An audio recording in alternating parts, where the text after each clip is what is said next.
The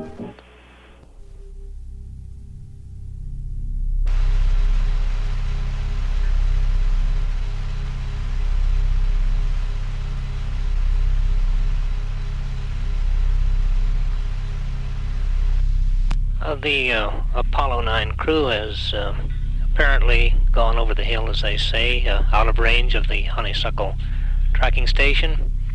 We just had a call for LOS there.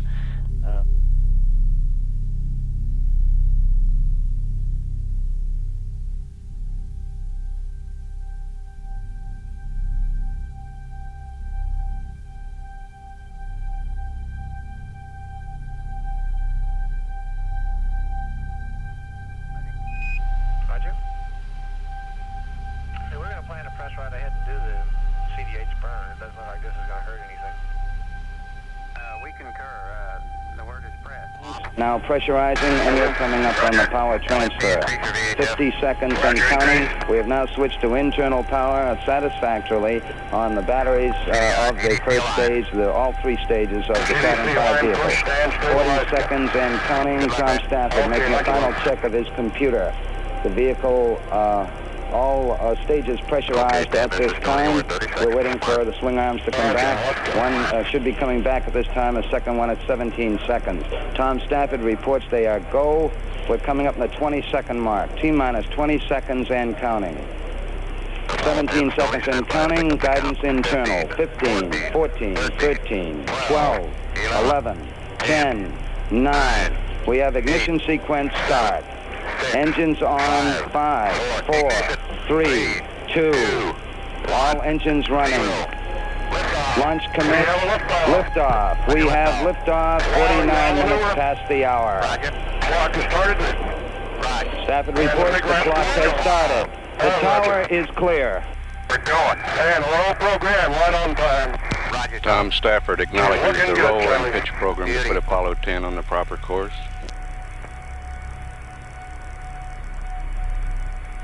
Okay, pitch is tracking, looking good. Roger. Roll complete, ELS manual. Roger, roll. 10 Houston Mark, mode 1 Bravo. Roger, 1 Bravo. 1 Bravo is an abort mode dealing with altitude, function of altitude. Starting to rattle a little bit in here. Roger. Plus 55 seconds. Cabin is relieving. Roger, copy. Cabin pressure is relieving. Roger. Downrange 1 mile, 3.3 nautical miles high.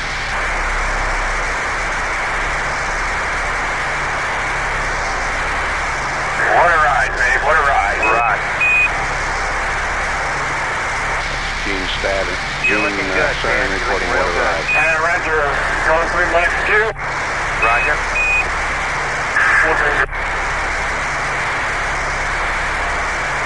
Ken, you're through the Max Q. You're looking good. 2.25 G. She's looking good.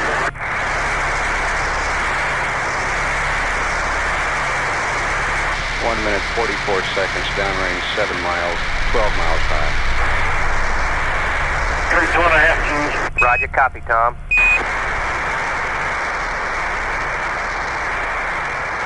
Ken, Mark, mode 1 Charlie, you're looking great. Roger, 1 Charlie and 3 Gs up through the street. You're go for staging, Ken. Roger, 10 go.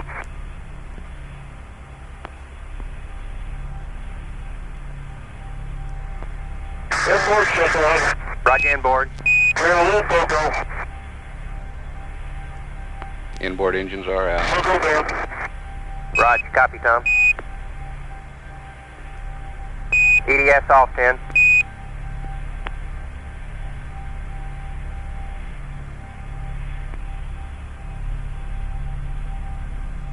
Charlie Duke asking the crew to turn off their emergency detection system. Good staging lights out. Roger. Good ignition on the And it second looks like we stage. got a good S2. Roger, front controls 10 on the S2. It's looking good. Confirm EDS off. ADS is off. I called her 2S, sir. Roger. Flight Dynamics reports trajectory go at 3 minutes 9 seconds, downrange 81 miles, 46 Roger. miles high. Second plane separation, that's the skirt around the engines on the second stage. Second plane set. And the launch escape tower has jettisoned. Man, that staging was quite a sequence. Right, sounded like it. And we have guidance initiate. We confirm that, 10. Roger. The S2's looking beautiful, Tom. Everything's copacetic. Roger. That's Charlie It Duke looks talking good to be Tom back up here, Stafford. Charlie. Yeah, I bet. Just like old times. It's beautiful out there. You guys sound ecstatic. Man, this is the greatest, Charlie. Charlie, babe, it's fantastic, babe, really. Okay, Gene's 4 minutes, sounding Charlie. Roger, 4 minutes. Your go. Trajectory and guidance look good. Roger, we look right on the line on board.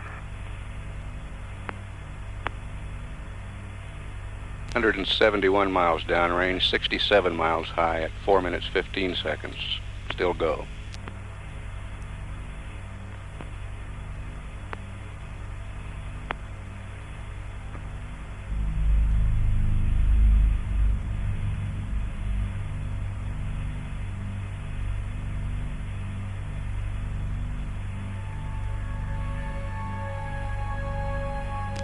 Glenn Lenny taking a status check. Everyone says go.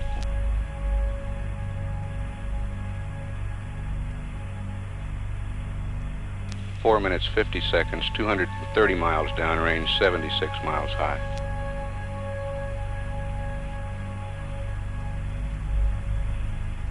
Houston, at 5 minutes, you're all go. All your systems are looking great. Roger, 5 minutes, 10 is go. Roger, right on the track. Roger, Charlie.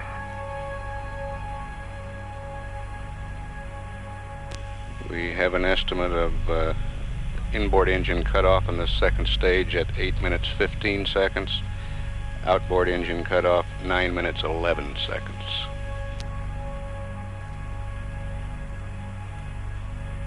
Five minutes 30 seconds. 299 miles downrange, 83 miles high. All controllers reporting go.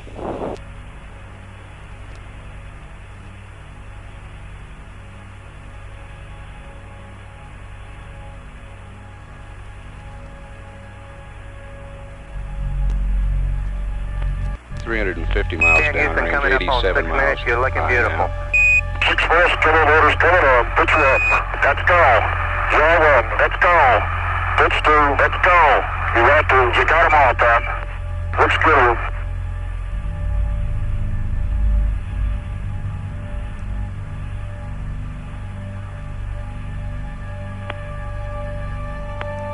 Guidance says it's looking real good at 6 minutes 23 Charlie, you sure we seconds. didn't lose Snoopy on that staging? Nah, I think Snoopy's still there with you. You're looking good. We got your gimbal motors on and your trim looks good. That's your tracking, just beautiful.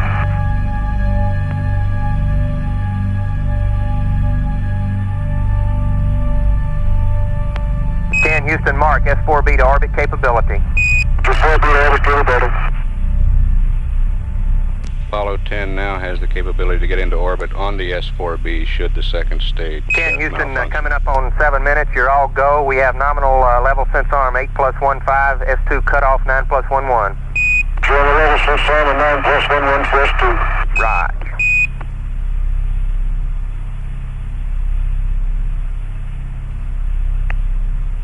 Seven minutes 14 seconds. Downrange now 538 miles and 94.5 nautical miles high.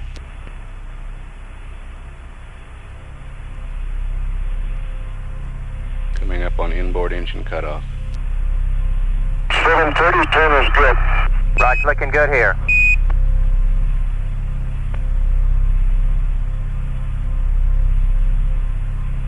Inboard shutdown. Roger on the inboard, Tom. We confirm it. How's the ride?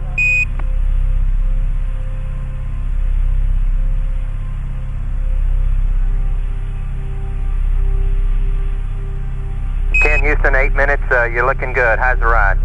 Roger, fantastic, Charlie, fantastic. Roger.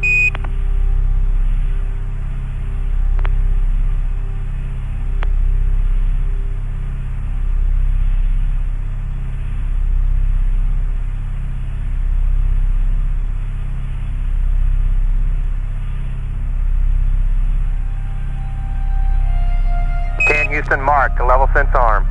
Level sense arm.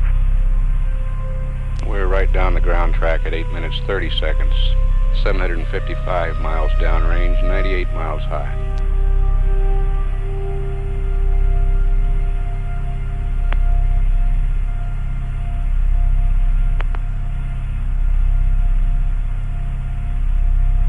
Velocity is 21,499 feet per second.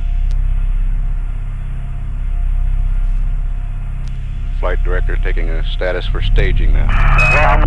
Then looks good. Roger, Apollo 10, you're a go for staging. Mark mode 4, Apollo 10, mode 4. Mode 4. Staging. Roger. Separation. Roger. We got good ignition. Roger. Thrust We is confirm good the and guidance guidance in the has S4B looks initiated good, on Ken. the S4B stage, the third stage. Charlie, lots of stuff out the window at staging. We're catching up and passing it now. Okay. Okay. Guidance looks right on for the onboard flight, Charlie. Right, we confirm that. Looking great here. You're looking beautiful. Okay.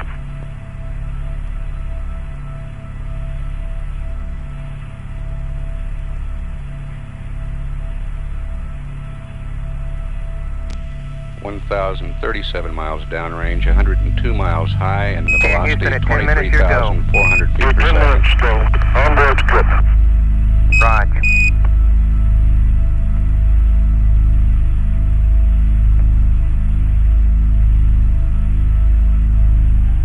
Predicted cutoff for the Saturn S4B stage, 11 Apollo minutes, 10, 47 Houston seconds. predicted S4B cutoff 11 plus 47. 11 plus 47.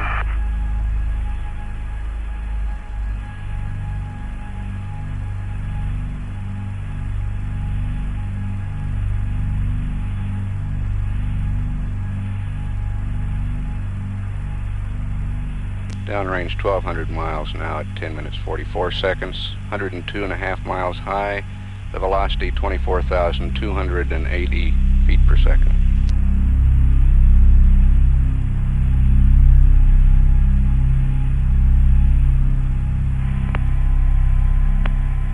Ken and 10 looks good. Roger, 10. Roger. Ken Houston at 11:10. You're looking good. Roger, Charlie, the guidance is beautiful. Roger.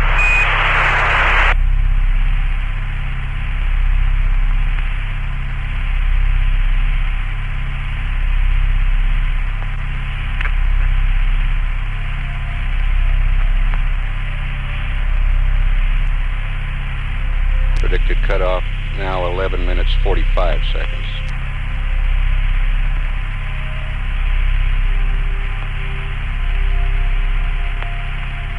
Seco. Roger, Seco. 2556. Roger. Stand by, 10.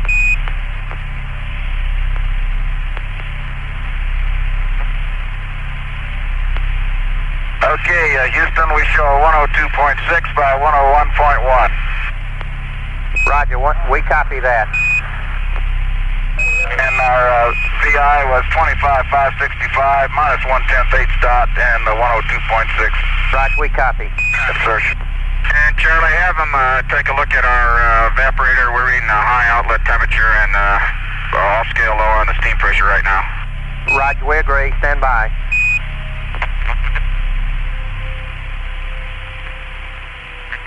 Okay.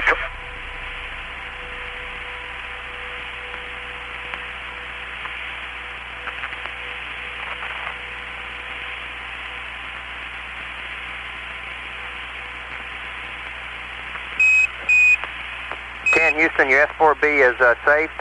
We'd like you to, on the evaporator, we'd like you to close the primary back pressure valve and activate the secondary loop. Roger, understand. Close the primary back pressure valve and activate the secondary loop. Right, just for a little while. We'll give you the numbers. And we'll have Vanguard LOS at 1532 in a minute gap, and we see you over the Canaries at 1629. Roger, and we have closed the isolation valve on CMRCS ring 1, 2 is still open. Roger.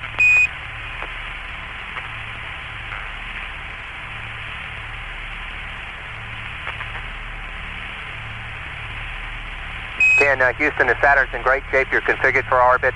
We're all go. Roger, just looks beautiful.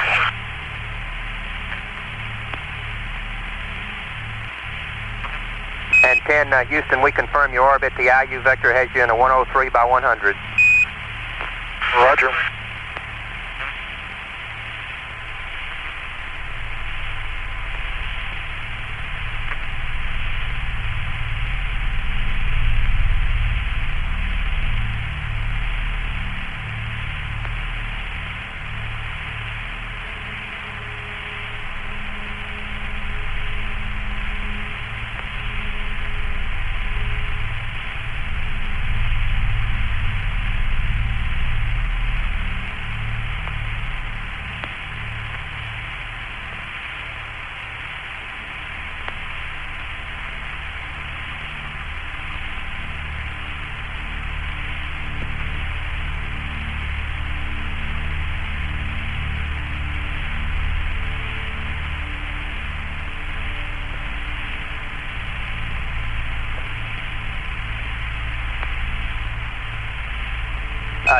Houston, we want you to keep the primary back pressure valve closed for about 15 minutes, and then we'll deactivate. Stand by.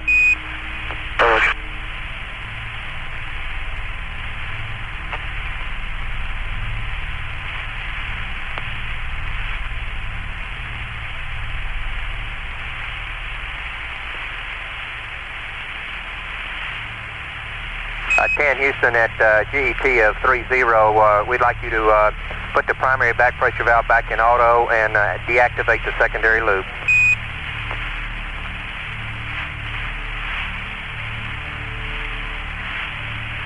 Roger, understand you want, at 30, you want to deactivate the secondary loop and go back to auto on the primary boiler. Affirm, Gene.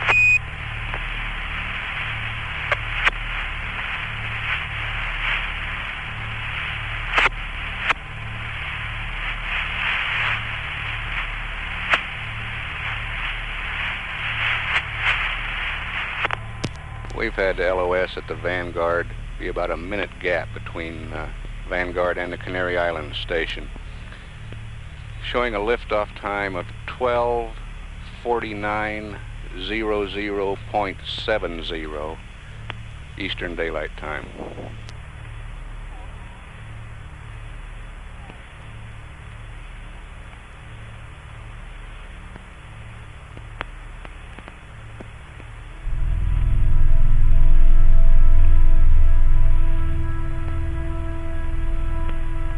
This is Apollo Control. We should be picking up the Canaries any time now. We'll continue to stand by.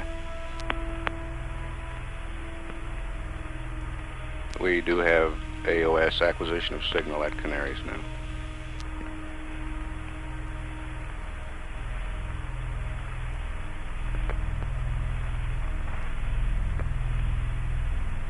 Apollo 10 to Houston, standing by through the Canaries. Roger, 10, reading you loud and clear. We basically completed our insertion checklist. Roger, copy.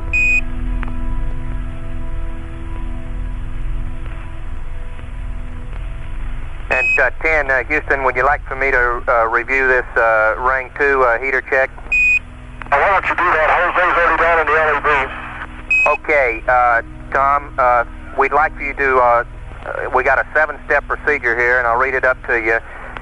On panel 8, CB CM heaters 2 main B closed, CM RCS logic on, CM RCS heaters on. I want you to heat ring 2 for 15 minutes, and you can select position C5 on the systems test and monitor the aux line temp. Oh, shut first. Correct. 10, your first step would be to close the RCS propellant isolation valve on ring 2. We'll go ahead and do that right now, Charlie. Okay, then you can, then we'd like, if you're going to close the prop valve right now, we'd like you to turn the heaters on too. We'll turn the heaters on right now. Affirm. And then after 10, Houston. Okay, Charlie, we're going through the procedure. The heater's on. Roger. we'll turn them off after 15 minutes. And you say we can monitor what on C5? You can monitor the oxidizer line temp on C5. It'll probably be off scale high, but if you see any change, we'd appreciate you telling us. Oh, Roger. Okay, we got that, Charlie.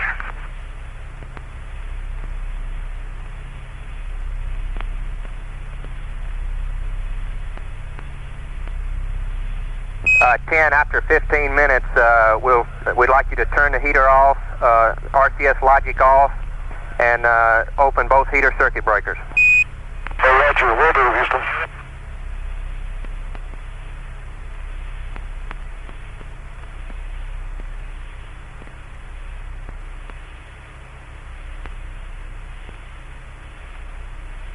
Charlie, it's just fantastic to be back up here again. Fantastic, really. Man, you guys really sound great up there. Yeah, Charlie, after 3 years, it seems a long time, but here comes the coast of Africa again, and it looks beautiful. Yeah, I bet. Wish we were there with you. Next time It makes you feel, I think we all feel great. Right, next time we're going to put a cot on board, and one of us is going along. Roger.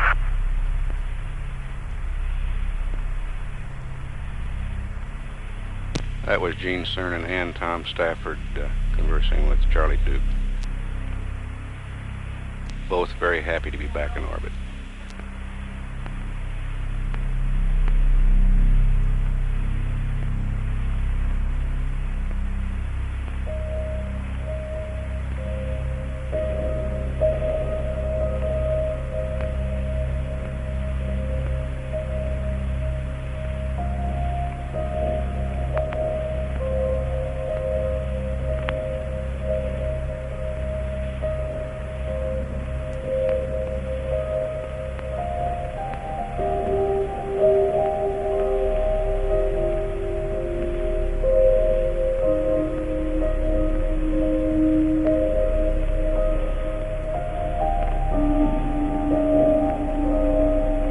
Apollo 10, Houston, the P-52 is your option. It really looked great during the launch phase. We have an azimuth correction of -0.11.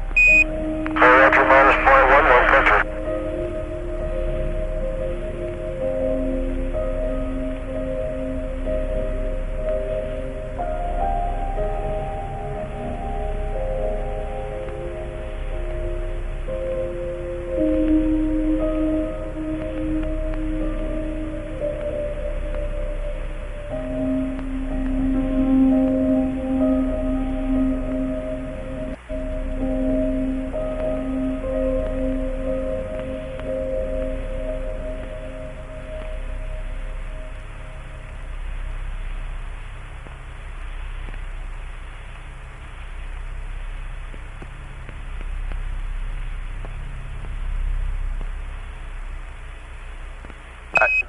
Houston, if you've taken your helmets off, would remind you to open the suit circuit return valve.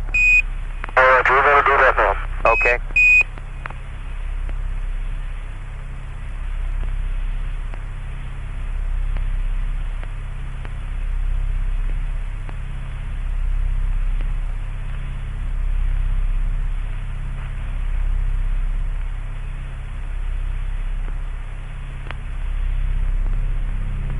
Oh, Apollo 10, Houston, you got about 1 minute to Canary's LOS, Tanana Reef at 37.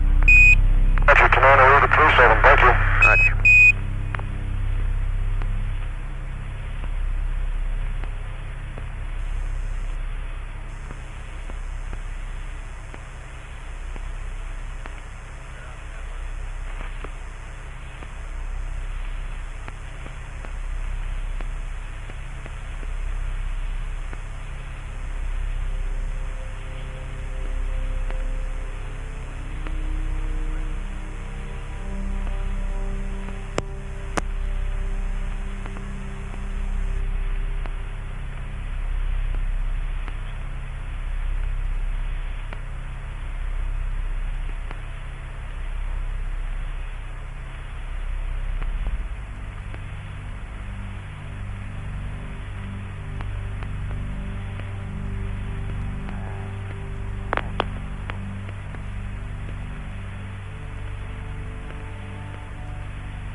This is Apollo Control at 24 minutes into the mission. Canary Islands has loss of signal. Tananarive will acquire Apollo 10 at 37 minutes. Apollo 10 is in a good orbit. Controllers here in the control center report all systems functioning well. A procedure that you heard passed up to the crew over the Canaries was to release some oxidizer in System B of the command module RCS. During a test on the pad when the isolation valves were open, it was discovered that a burst disc had opened also, and it allowed some liquid hydrogen to flow into the lines. The valve was then closed. The crew is now going through a procedure in which they will open an engine valve and allow this liquid hydrogen to vent through the engine. This was the talkiest crew on liftoff in the memory of anyone here in the control center. We have a tape of that powered portion of flight. We'll play that for you now. 10, 9, 8, 7, 6, 5, 4, ignition, 3, 2, 1, 0. Liftoff. We have a liftoff. On your liftoff. Well, y'all maneuver. Roger. Clock is started. Roger. And the big rascal is going. Oh, Roger. We're going. And low program, right on time. Roger, Tom. She's looking good, Charlie. Beautiful.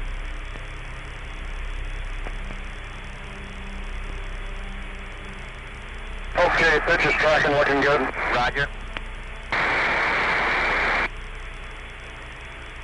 Roll complete, ELS manual. Roger, roll. 10 Houston Mark, mode 1 Bravo. Roger, 1 Bravo.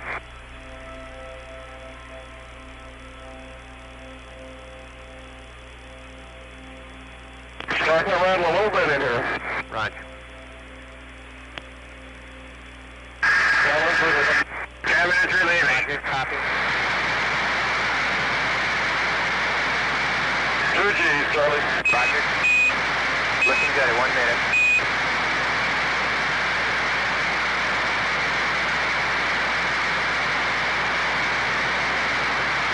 What a ride, babe. What a ride. Roger. You're looking good, Ken. You're looking real good. And Roger, going through Max 2. Roger.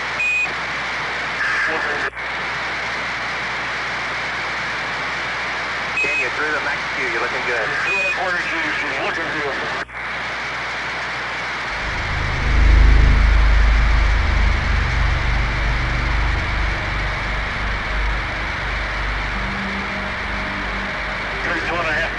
Roger, copy, Tom.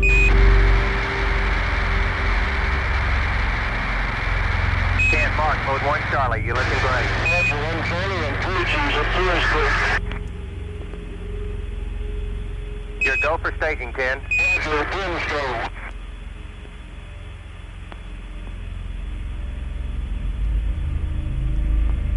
Inboard check on. Roger, inboard.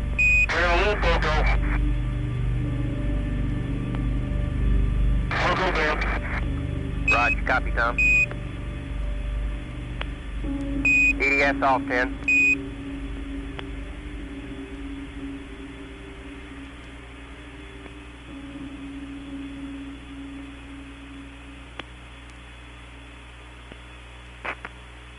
Oh. Good staging lights out. Roger. And it looks like we got a good S2. Roger, first goes 10 on the S2. It's looking good. Confirm EDS off. EDS is off. I call her 2S2. Roger.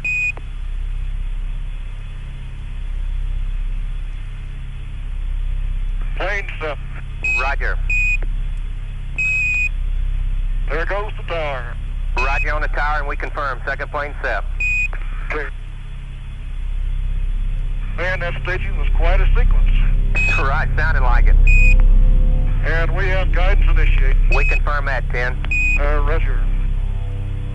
Yes, S2's looking beautiful, Tom. Everything's copacetic. Roger. It looks good to be back up here, Charlie. Yeah, I bet. Just like old times. It's beautiful out there. You guys sound ecstatic. Man, this is the greatest, Charlie.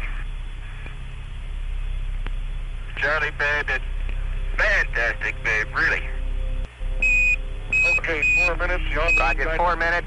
You're a go. Trajectory and guidance look good. Roger. We look right on the line on board.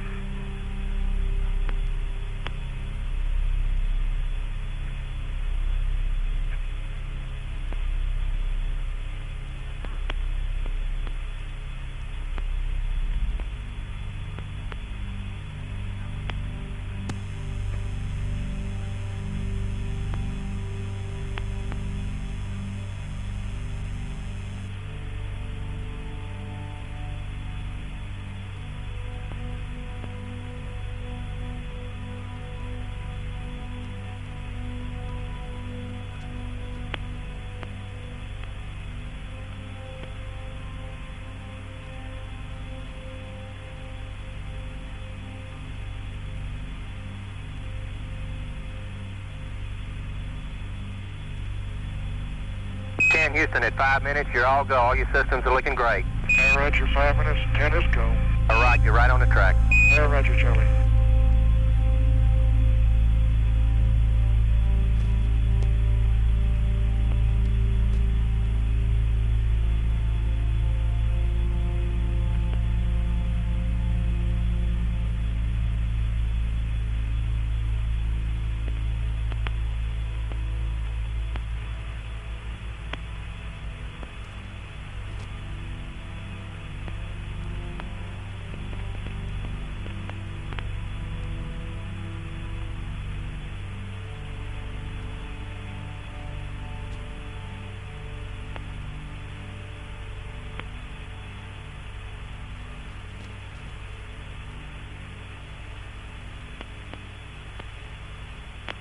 Houston, coming up on 6 minutes, you're looking beautiful.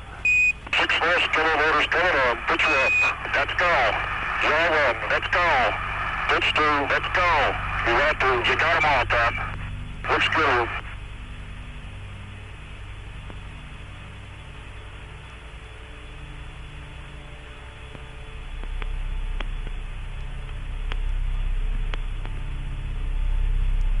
Charlie, you sure we didn't lose Stoopy on that staging? Nah, I think Stoopy's still there with you. You're looking good. We copy your gimbal motors on and your trim looks good.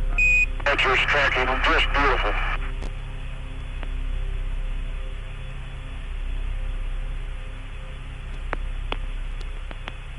Houston, mark S4B to orbit capability. Just 4B to orbit capability.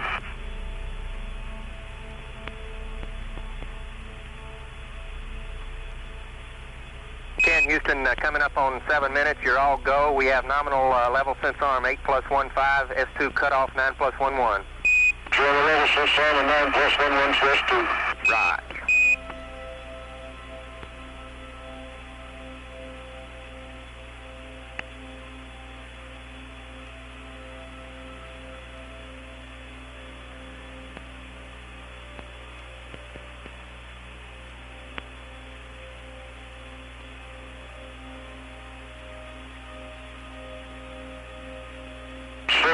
Turn is good.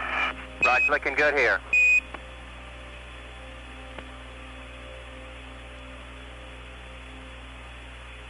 Inboard shutdown. Roger on the inboard, Tom. We confirm it. How's the ride?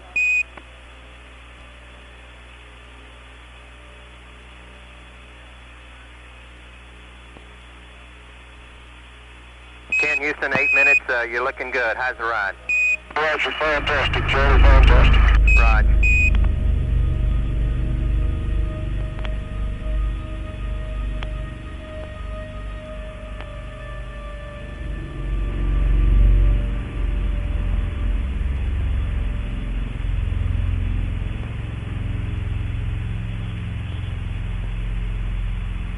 Houston, mark to level sense arm. Level sense arm.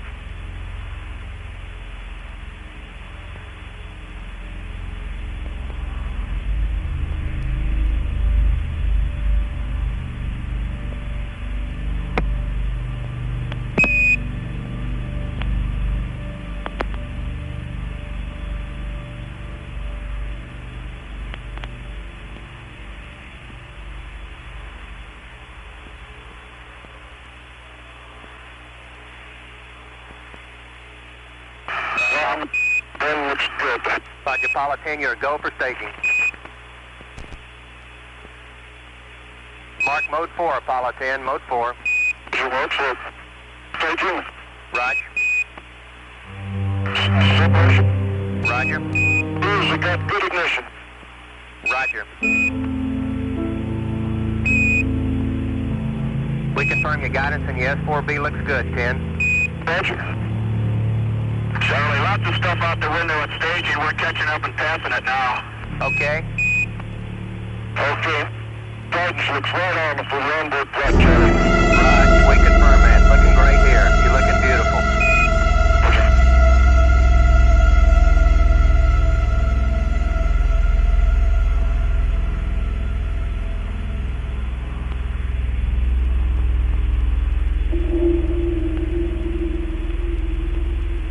Houston, at 10 minutes, your go.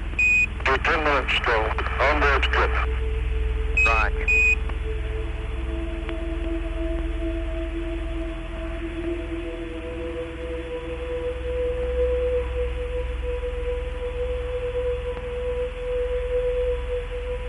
Apollo 10, Houston predicted S4B cutoff 11 plus 47. 11 plus 47.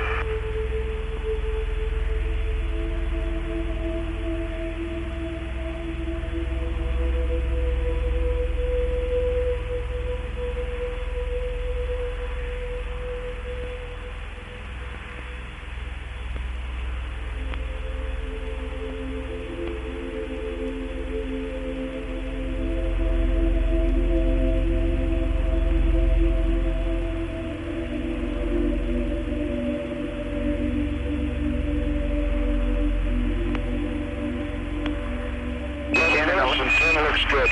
Roger,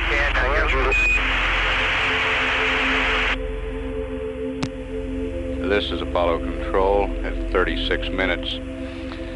Just about within acquisition at Tananarive. We have a report now from the flight surgeon on the heart rates of the crew during launch. Tom Stafford, 123. Gene Cernan, 120. John Young, 125. And the guidance officer just reported that all of the guidance systems look very good on Apollo 10. Tananarive will be acquiring Apollo 10. Any second now, we'll stand by for any conversation through that station.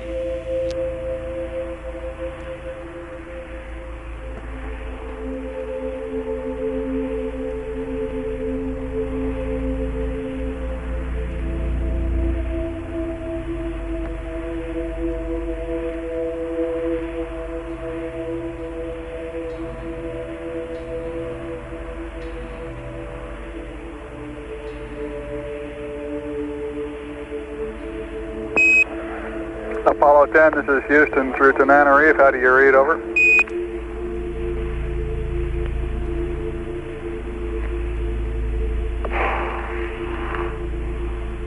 That's astronaut Bruce McCandless putting in a call.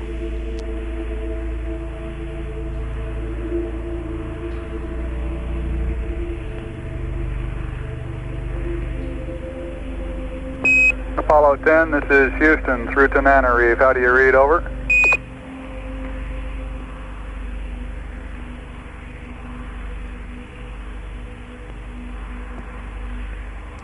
Tananarive, Houston, contact net 1.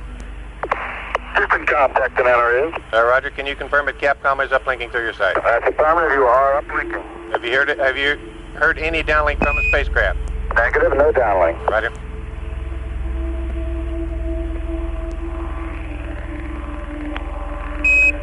Apollo 10, this is Houston through Tananarive. Radio check, over.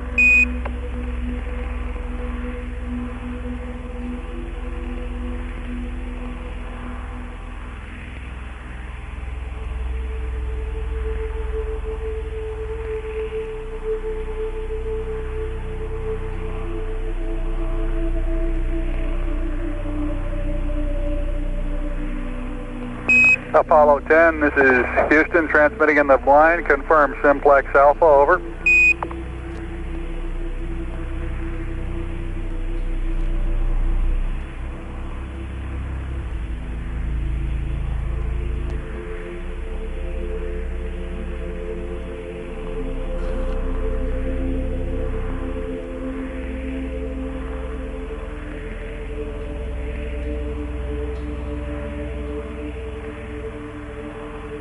This is Apollo Control. We've experienced considerable voice communication difficulties at Tananarive and past missions. Apparently we're having the same problem on this mission.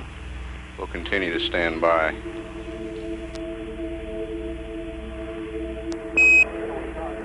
Apollo 10, Apollo 10. This is Houston through Tananarive, over.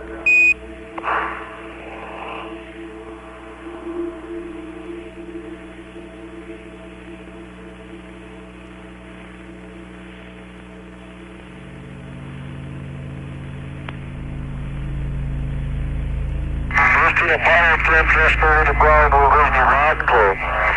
Roger, 10. Now we're reading you loud and clear, Rod. We've been reading you all the time, but just in time there to confirm the 363, and working on 0692 is minus 12 plus 34 and minus 76. It looks like the platform is real good.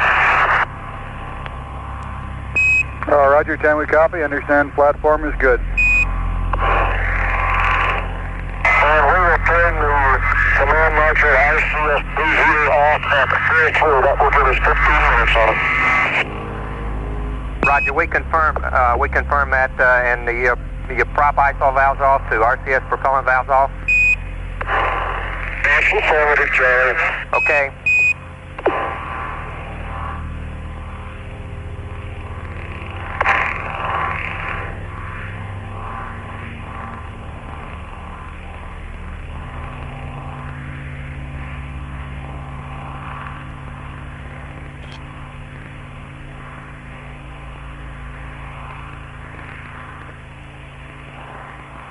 Apollo 10, 5C on the first motor is off scale high, which we expect for the heaters, and we again turn the heaters off at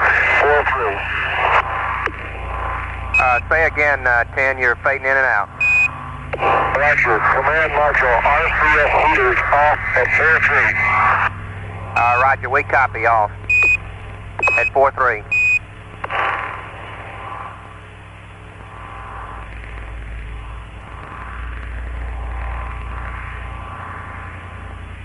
10, Houston, we expected that on the heaters. We'll have LOS here at Tananarive in 30 seconds. We'll see you over Carnarvon at 5-2. I can understand 5-2, and our radiators appear to be working all right. Our glycol evap outlet temperature is down around 58. Temperature is off scale low. Roger, steam pressure off scale low. That's the term, and the evaporator outlet temperature is 58 degrees with the radiators apparently working. Roger, we copy, Gene.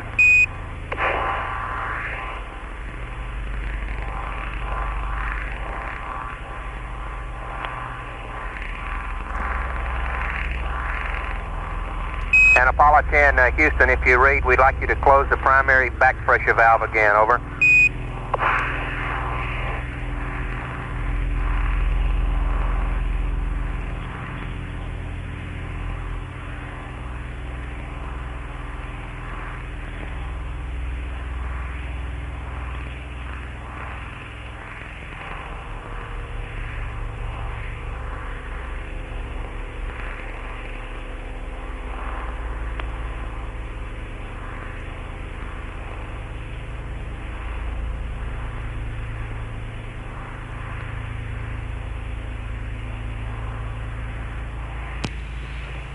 This is Apollo Control at 43 minutes. Apollo 10 is out of range at Tananarive.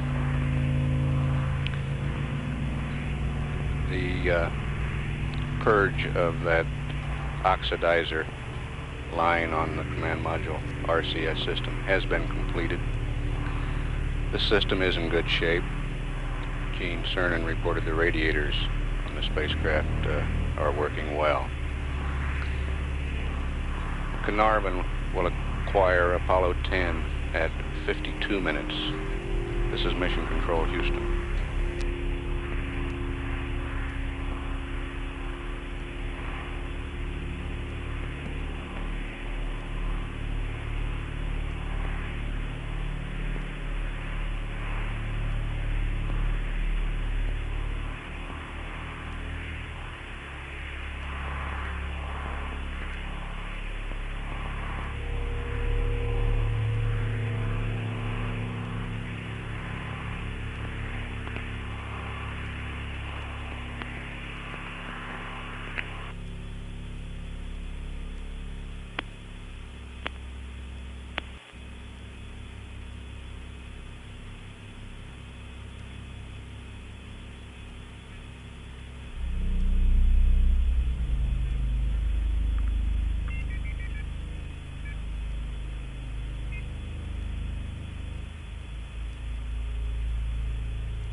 This is Apollo Control at 52 minutes into the mission of Apollo 10. Carnarvon has acquired Apollo 10. We'll stand by for transmissions.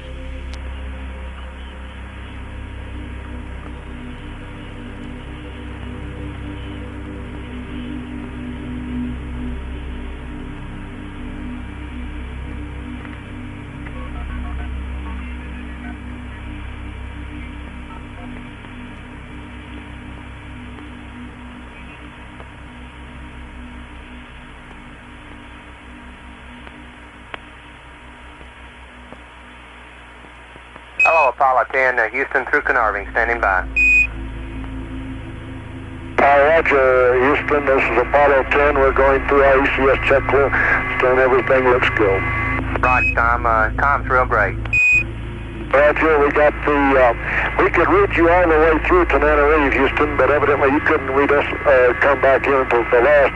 We got the heater off exactly at 15 minutes. The propellant valve is shut, the logic is off, and the breaker's open. Roger, we copied, Tom.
Apollo 10, did you get our torquing angles on the IMU reline?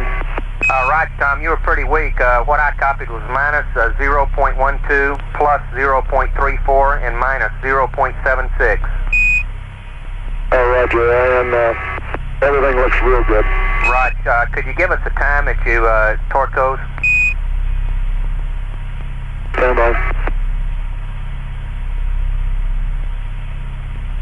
It was 41 minutes even, Charlie. That's what I made special attention to that. Right, thank you very much, John. 41 minutes, special attention.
Houston, this is 10.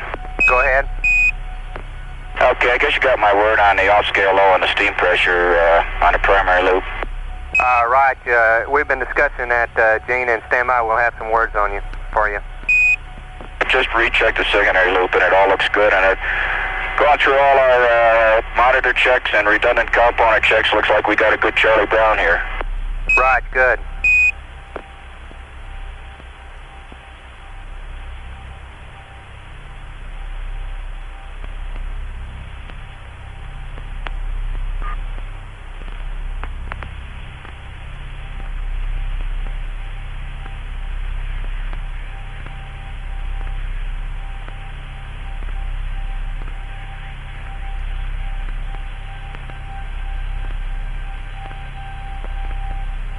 Apollo 10, Houston, with some words on the primary evap. Go ahead, Charlie. Right, we'd like you to put the back pressure valve back to auto, or correction, manual. And we wondered if you went to auto on the H2O valve during launch. That's firm, I sure did. I went to auto on the steam pressure valve and the water valve. Okay, we want the steam pressure back to manual, and we're going to think about it a little bit more, and we might reservice later on. Okay, fine. Looks like our radiators are beginning to carry the load. I'm looking at about 51 degrees on the evap outlet temp. Right.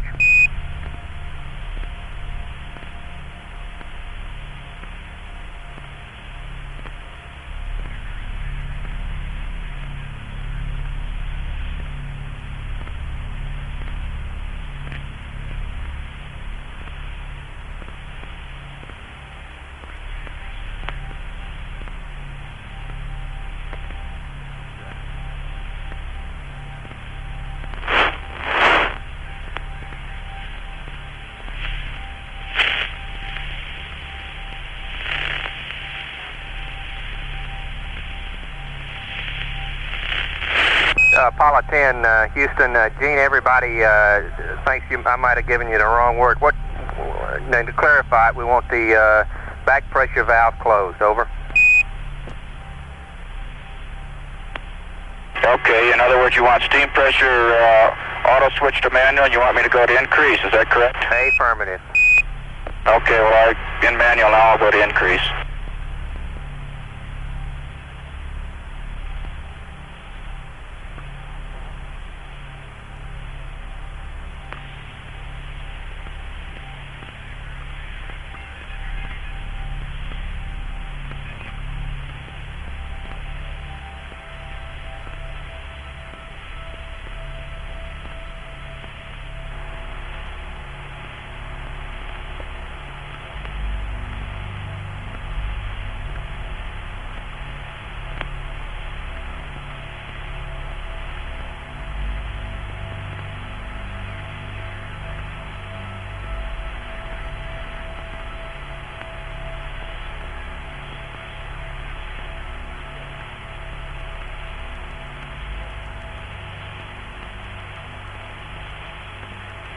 Houston, this is 10. You want me to leave the water flow in auto during after I do this?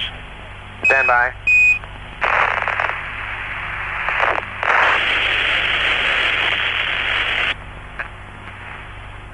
10, Houston, you can leave the water valve in auto.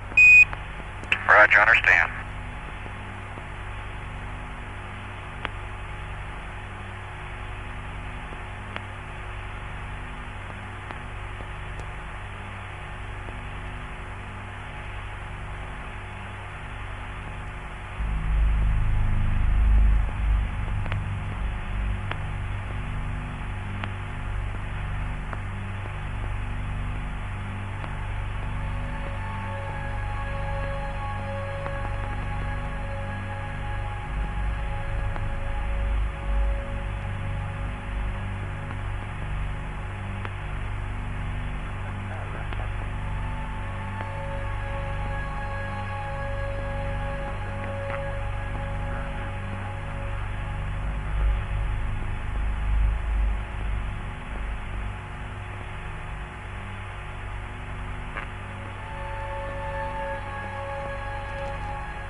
Hello, Apollo 10, Houston on the S-band through Honeysuckle. How do you read? Over. Roger, Houston, Apollo 10, reading you loud and clear.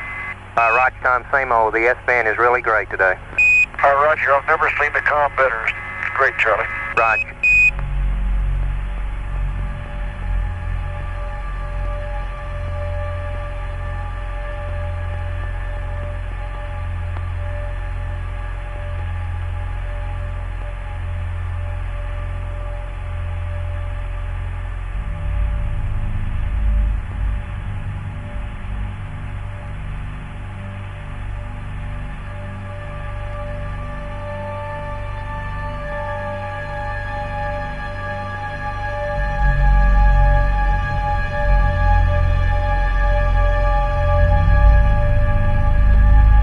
Apollo 10, Houston, we'll have LOS at Honeysuckle at 1+06. We'll see you over Guaymas at 1+28.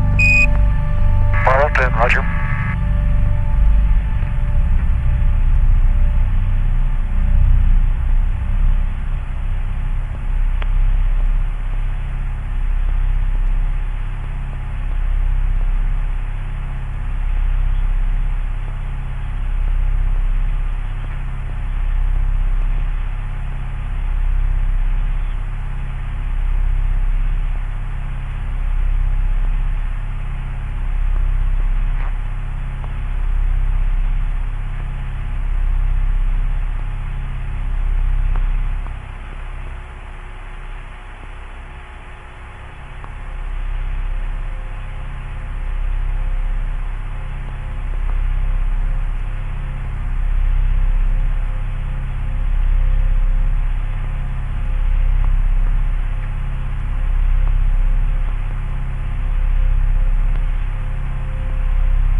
Station at Honeysuckle Creek in Australia has loss of signal.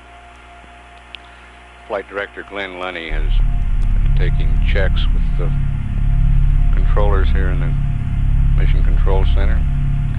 Everybody gives him a go. The service propulsion system looks good. The reaction control systems on both the service module and the command module look very good. The environmental communications officer is pleased with his systems. There is one minor problem with the ECOM. You heard Charlie Duke and Gene Cernan discussing steam pressure and evaporators during this Australian pass. There is a belief that the primary evaporator may have dried out. These evaporators, there's a primary and a secondary.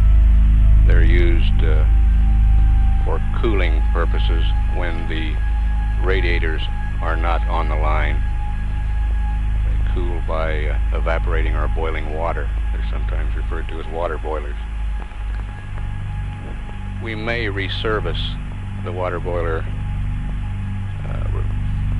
and again we may not. Econ wants to take a look at it over the states to see whether he thinks it needs to be reserviced.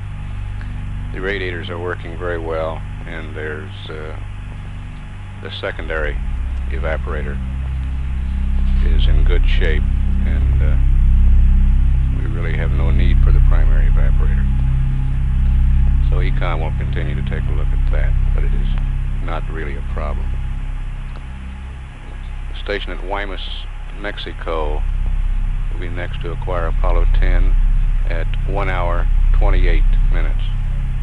This is Mission Control, Houston.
the IU, the fuse, just I would pick up there at that point. Who's that? Okay, I think we're set. At the request of many of you, you asked to have some of our people come over from the control center a little earlier. And we have Rocco Patron, who is the director of launch operations for the Kennedy Space Center. Rocco is also the launch director, the Apollo missions and the preparations and the countdown here at KSC. Now, for planning purposes, I think the best thing to do is the pass over Guaymas is going to be about 2:20 p.m. Eastern Daylight Time. We suggest that we cut off the conference at that time, certainly no later than that. We'd like Rocco to bring you up to date on the countdown operations and the mission as it stands at this time in orbit. We'll then take 10 minutes of questions from here at the press site, 5 minutes of questions from Houston, and then I think for everybody's benefit, I think it would be best to get back to the mission. There'll be maybe some angry or sad faces, but I hope you understand. We'll take 10 minutes here, 5 minutes in Houston. And we'd like you to wait for the mics when the questions come up. I'd now like to introduce Rocco Patron, the launch director for Apollo 10. Well, I'd like to summarize by saying we got off on time, which I guess you all know, and essentially had a smooth count. We did pick up the count, our terminal phase at 2:49 this morning. We had a few small difficulties to resolve during the count. However, we had purposely put in a 1 hour built-in hold at T-minus 3:30 in the count. Turned out the way things moved, we actually were about 30 minutes ahead of our preparation. At one time, Tom Stafford did kindly remind us that maybe on the next one we'd have the crew up to 20 minutes less.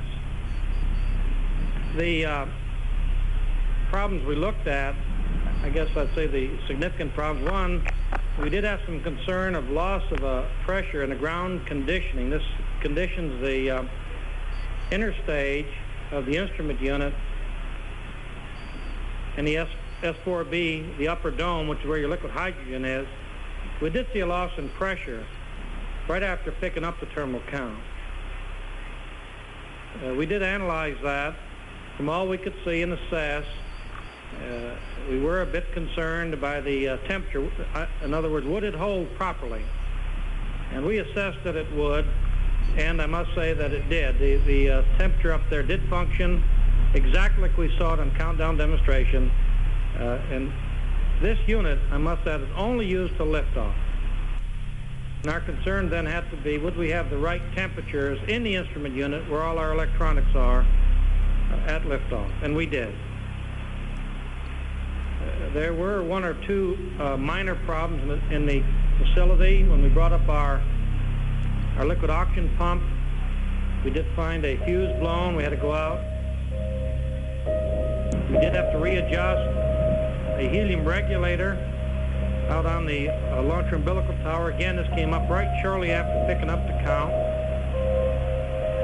I would say after that, things did go very smoothly. The planned liftoff time was the time asset, 12:49. The S4B cutoff was actually 11:47, or 4 seconds more than planned. And insertion into orbit then would be 11:57.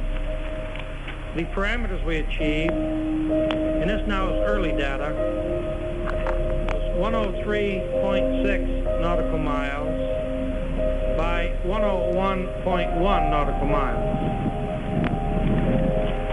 I guess you all heard the transmission from the crew during the boost phase. They seem to be both impressed and enjoying it immensely. There was one anomaly detected, I believe the only one to date, and that was the primary water boiler system dried out. And let me add, this is not part of the system we discussed at the press conference yesterday, which is a water separator system. It takes water out or moisture out of the O2 loop, keeps the cabin at the right humidity. This is a boiler for cooling. It is one of two.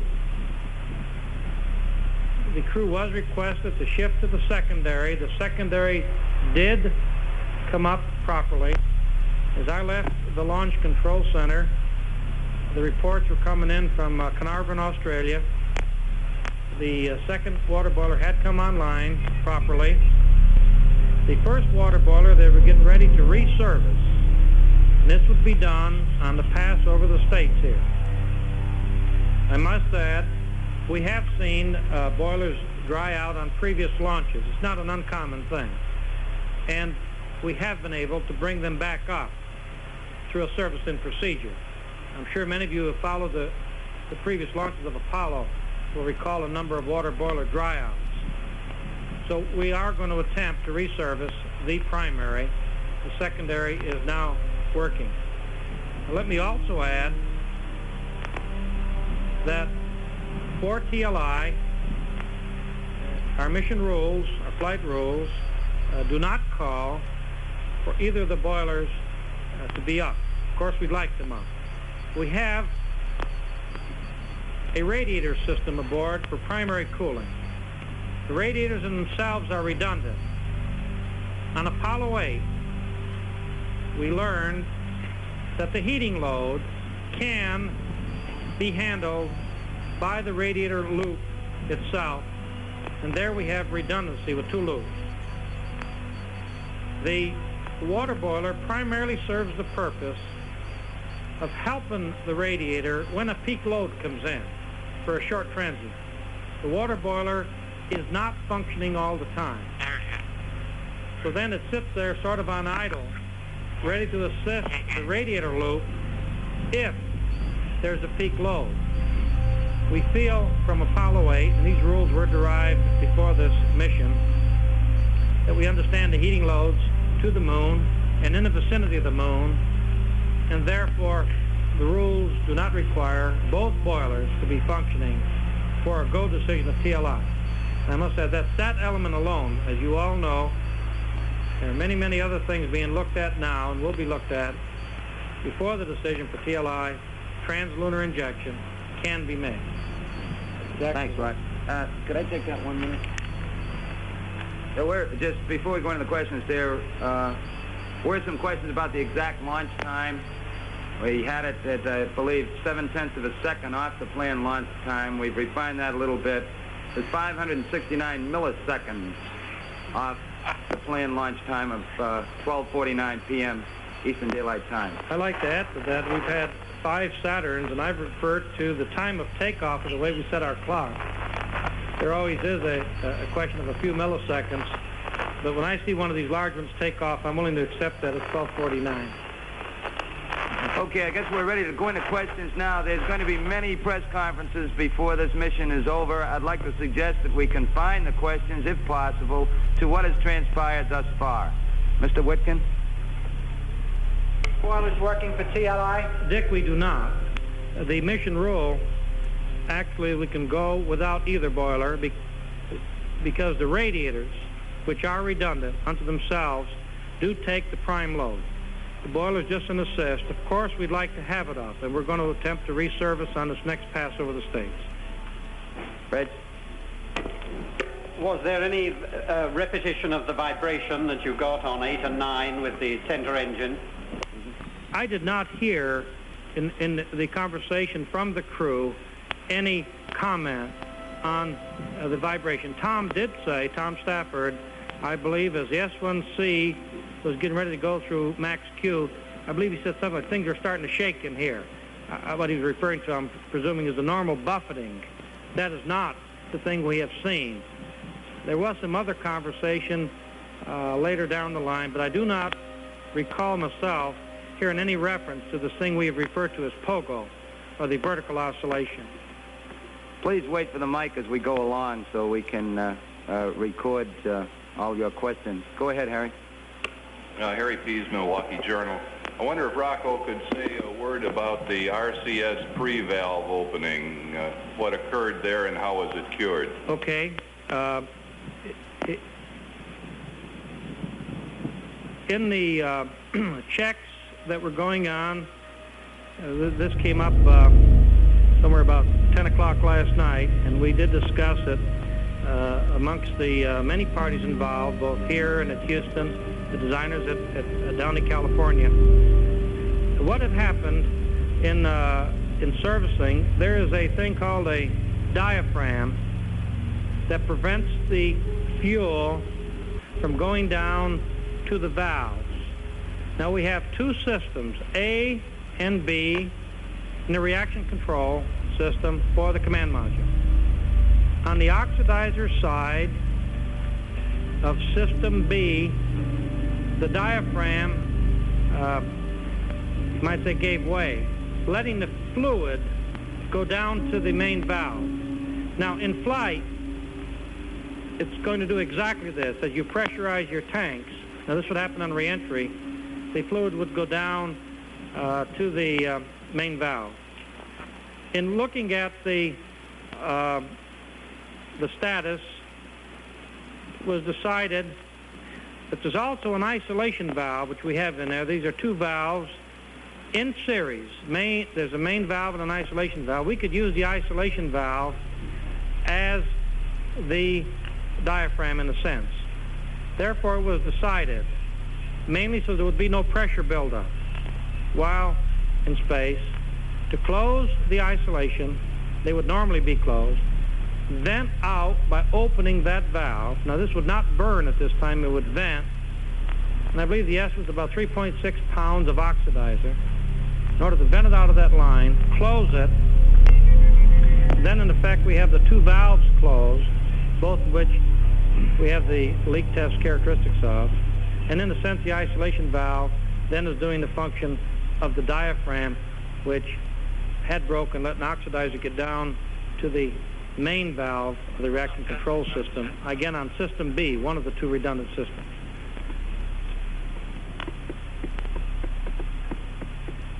Go ahead, Harry. No, I think he has a follow-up there.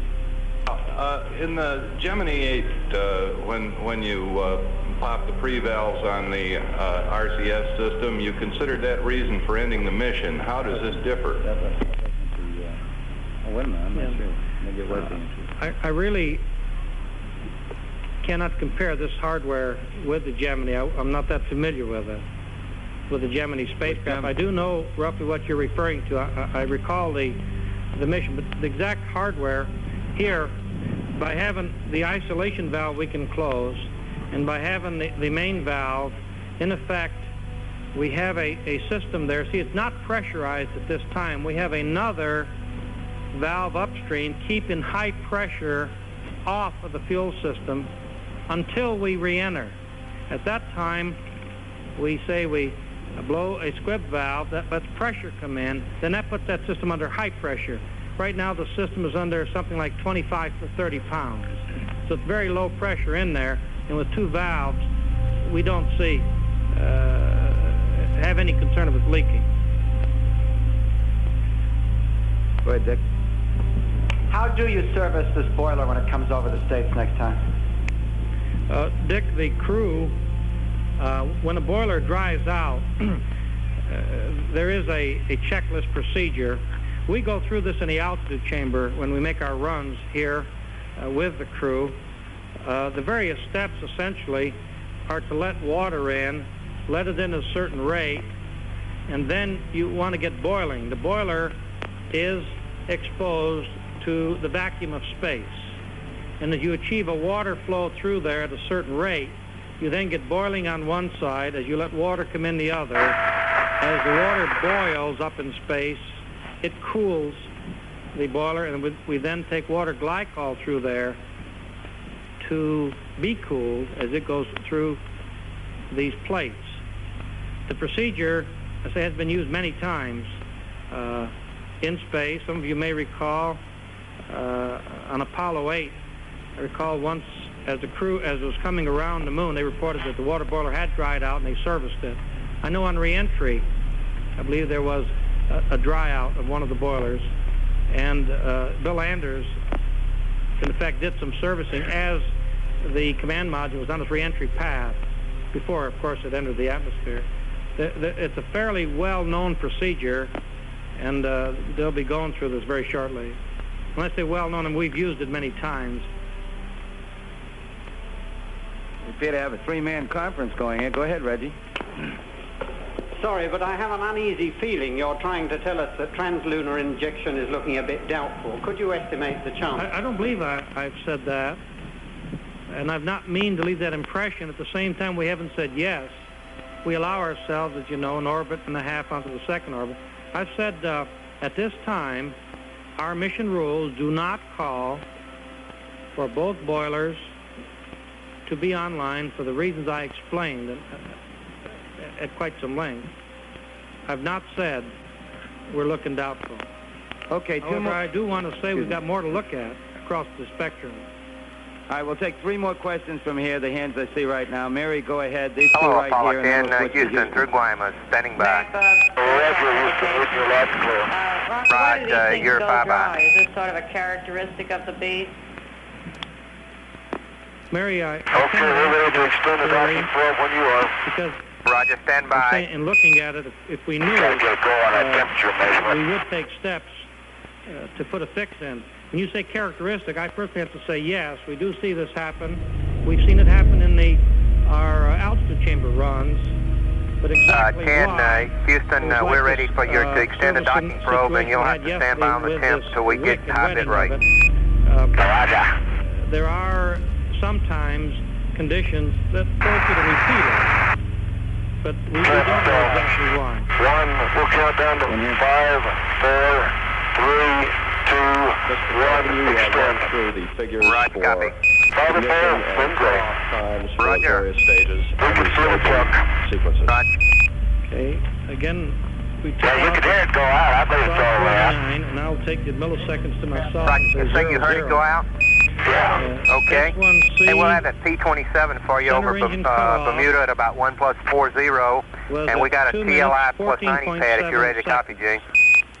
The outboard engine cutoff on the S1C was 2 Roger, minutes, TLI plus 90. Go ahead, Charles. 41.1 Roger, seconds. TLI plus 90, SPS slash S1C, GNN, S2 separation was 63556 241.8. minus I think all of you will 148 recall that Tom plus said that's quite a sight. 135 Each one of the crew, when they returned in the 003 debriefing, have spoken of 55 that sequence of staging. It must be quite a joke, 4487 quite a sight.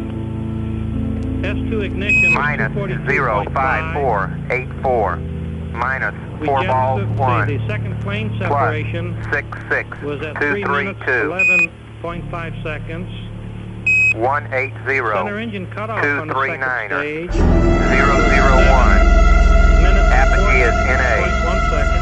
perigee is plus 00175 Outboard engine cutoff was 9 minutes, 12 seconds. 66458 burn time S2, S4B 737 separation, 9 minutes, 6619er 12 seconds, 0.9. 24 S4B 2087 ignition, 9 167 minutes, 13 seconds. Hello, Houston, this is 10. Go ahead. S4B cutoff. Houston, we lost S-band for a second there.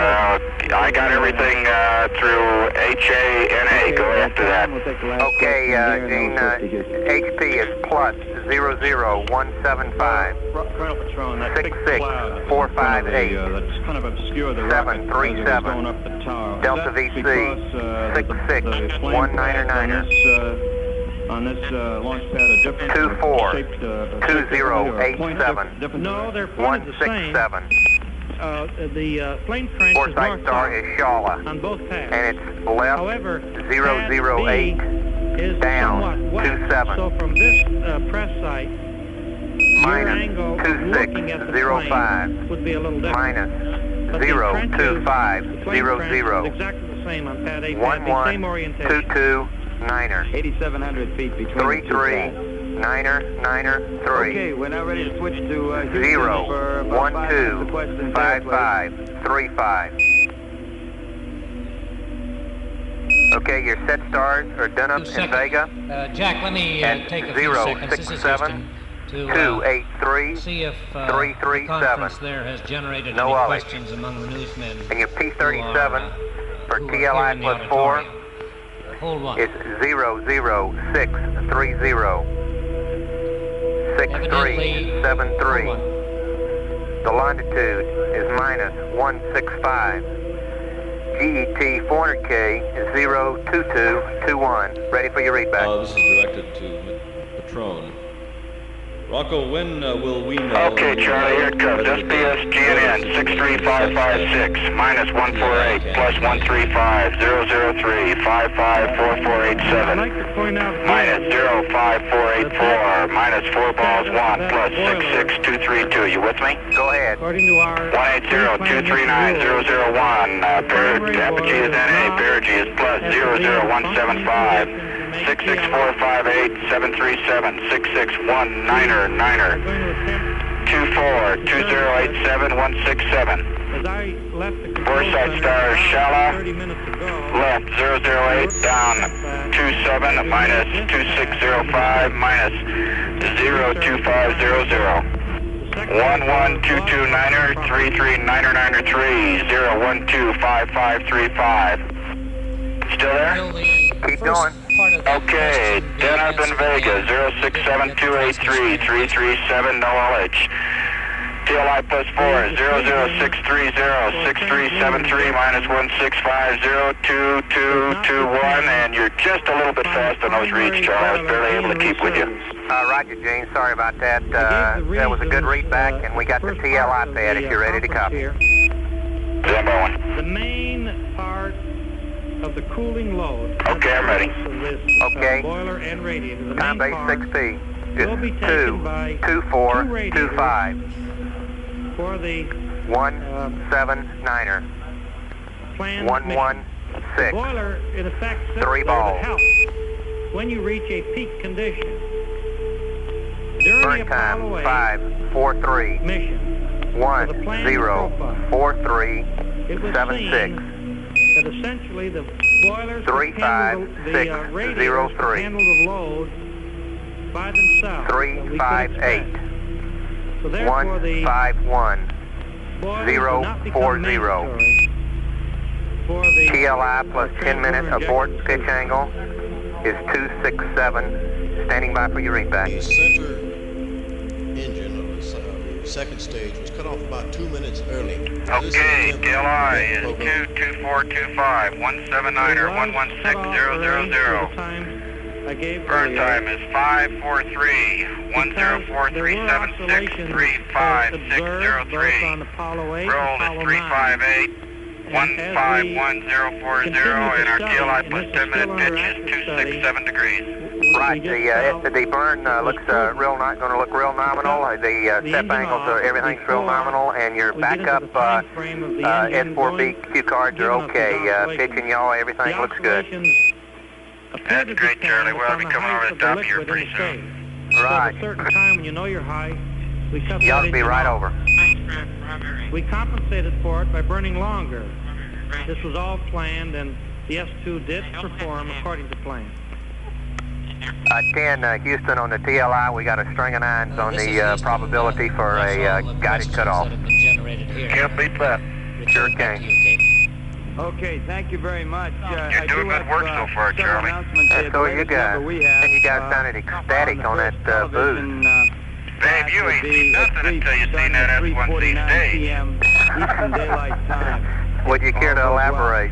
I will later. Okay. Matter of interest to the press here particularly. Barbara Cernan was here to observe the launch, and it's real smooth in between the start and the end of its burn. She would be happy to meet everybody who desires to she'll be available at 5 p.m. kind of Eastern felt Daylight like you were pulling yourself off from the 8 ball there. In Cocoa Beach. Okay, Chris says don't forget now after 8 days.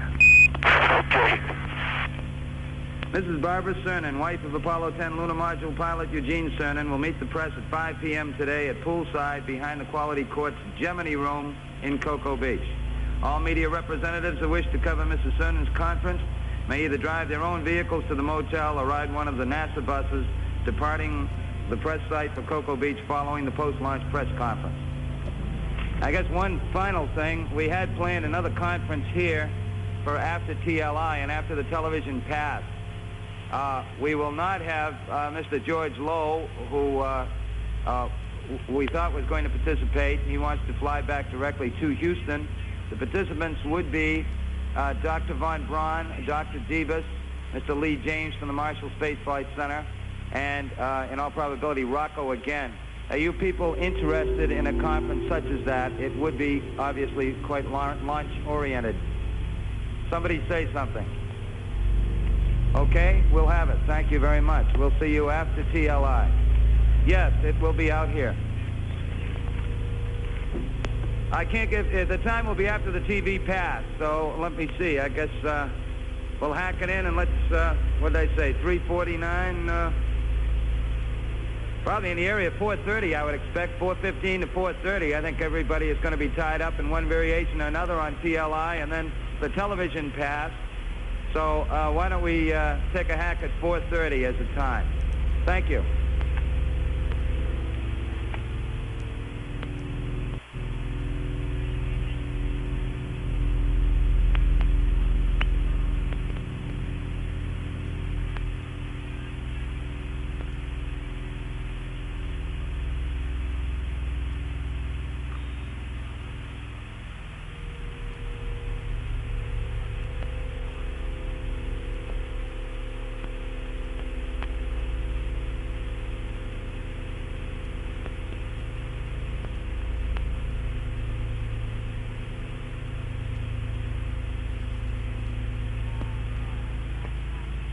Hello, 10 Houston. We got our load at Bermuda. We're ready to go if you'll give us accept.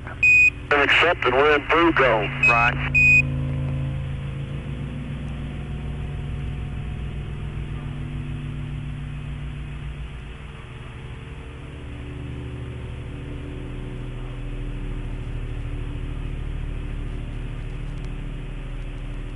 This is Apollo Control at 1 hour 40 minutes.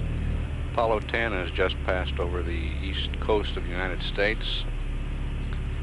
We're still in contact at Grand Bahama. The crew has extended the docking probe. John Young reported he could hear it go out.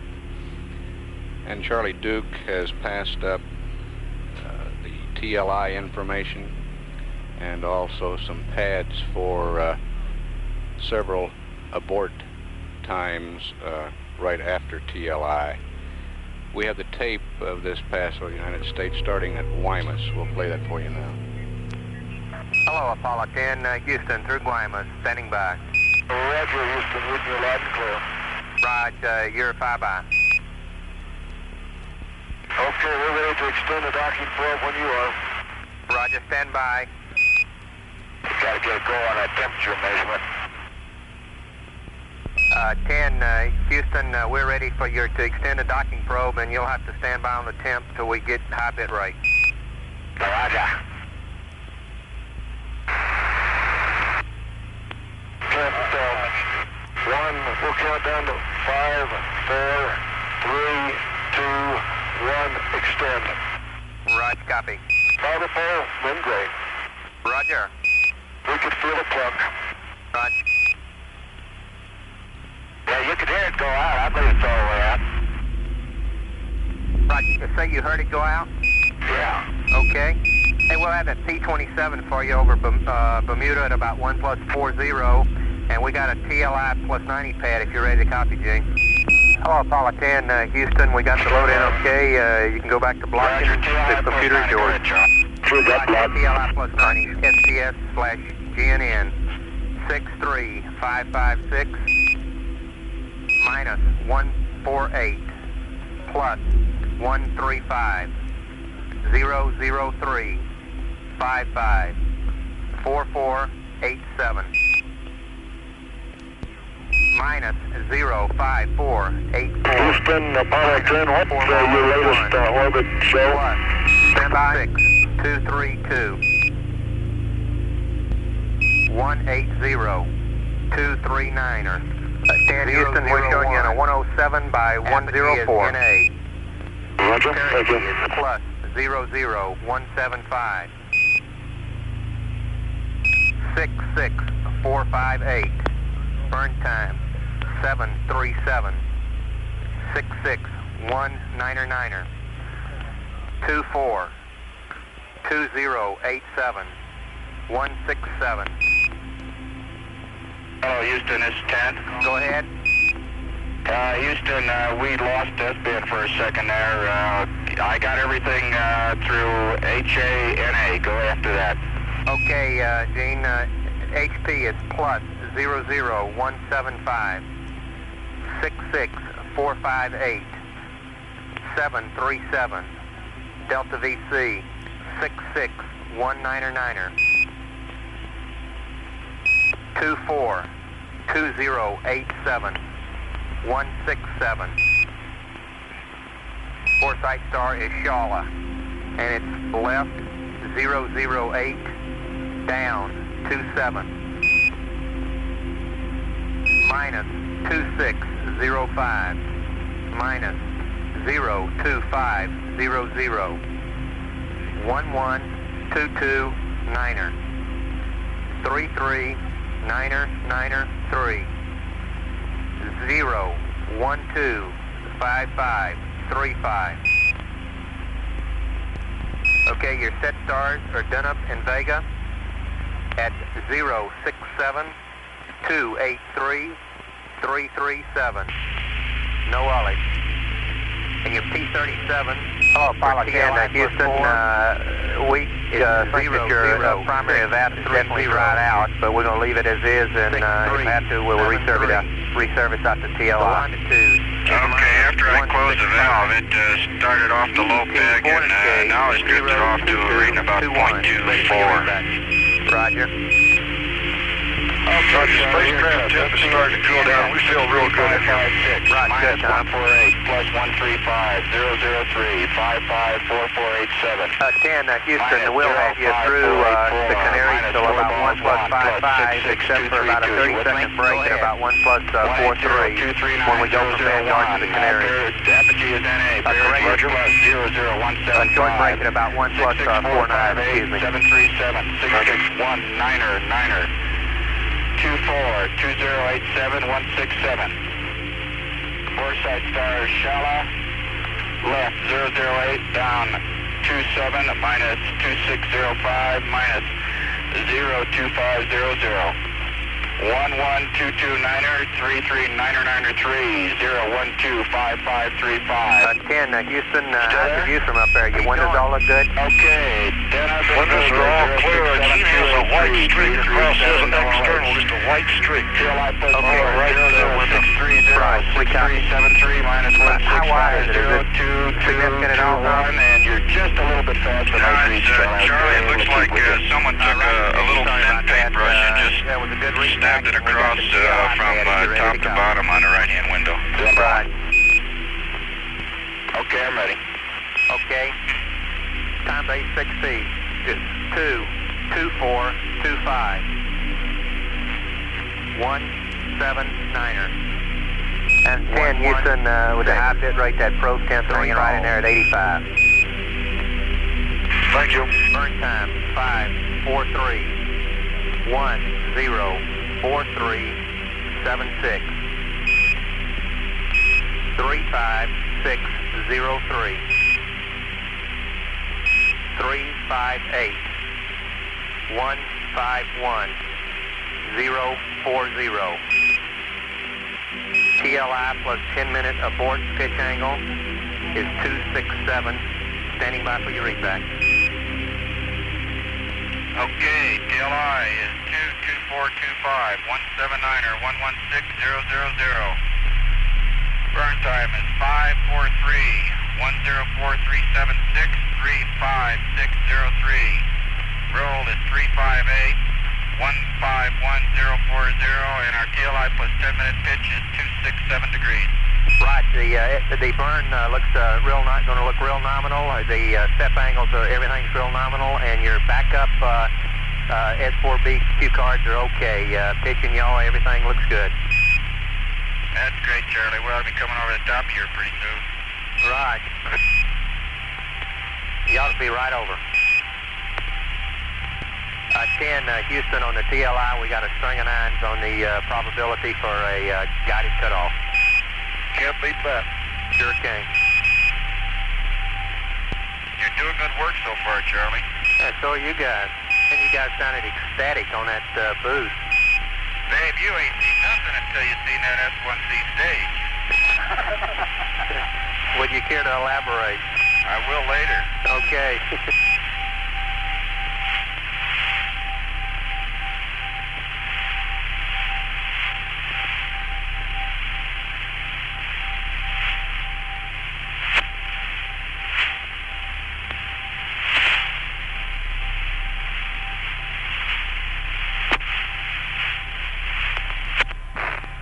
It's real smooth in between the start and the end of its burn. Yeah. There's no doubt the whole structure unloaded on us when we staged. Yeah, I kind of felt like you were pulling yourself off from the 8-ball there. Well, it's more like a structural program. We'll tell you about it later. Okay, Chris says don't forget now after 8 days. Okay. Hello, 10 Houston. We got our loaded Bermuda. We're ready to go if you'll give us accept. Accepted. We're in through go. Right. Hello, Apollo 10, Houston. We got the load in okay. You can go back to blocking. The computer is yours. Sure, got blocked. Roger. Houston, Apollo 10, what's your latest orbit show? Stand by. 10 Houston, we're showing you in a 107 by 104. Roger, thank you.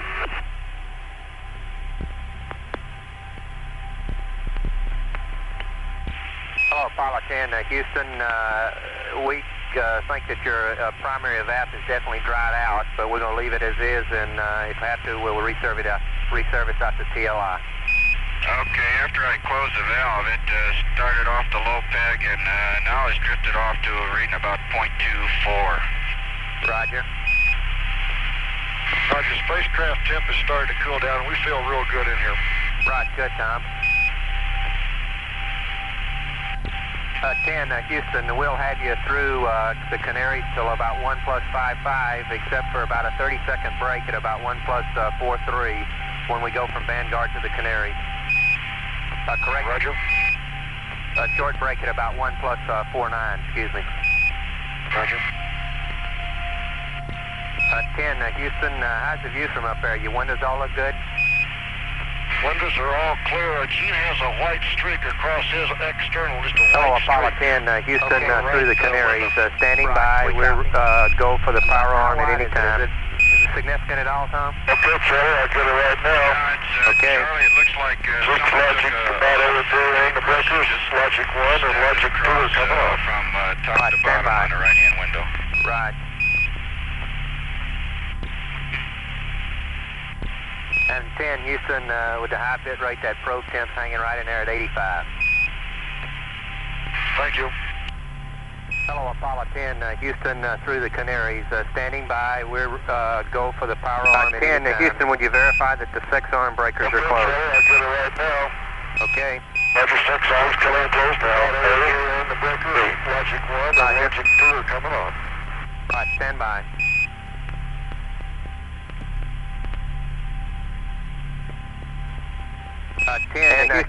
Houston, your power system looks good. We're go. Right, Tom. And we'd like you to go up telemetry command reset at Canaries LOS. Say again? Roger, at Canaries LOS, you can go up telemetry command to reset. Sure. And 10, Houston, your power system looks good. We're go. Okay, arm it just before TLI. Right, Tom. And we'd like you to go up telemetry command reset at Canaries LOS. Say again? Roger, at Canaries Roger, at Canaries LOS, you can go up telemetry command to reset. Sure. Houston, Apollo 10, we're donning our helmets and gloves now. Roger.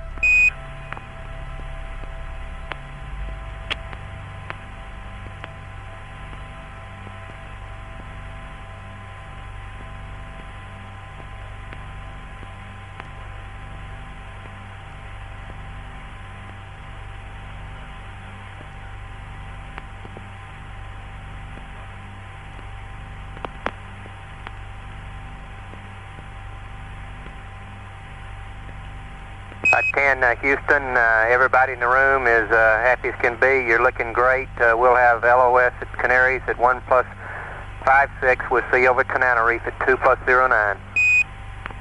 Apollo 10, Roger.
This is Apollo Control.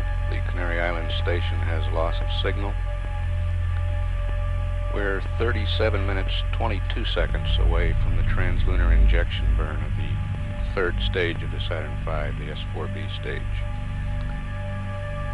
TLI planned for 2 hours, 33 minutes, 25 seconds.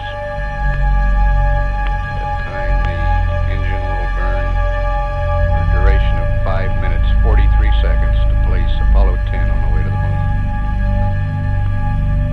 Delta V added to the present velocity of 10,438 feet per second. The present orbital parameters 107 by 104 nautical miles.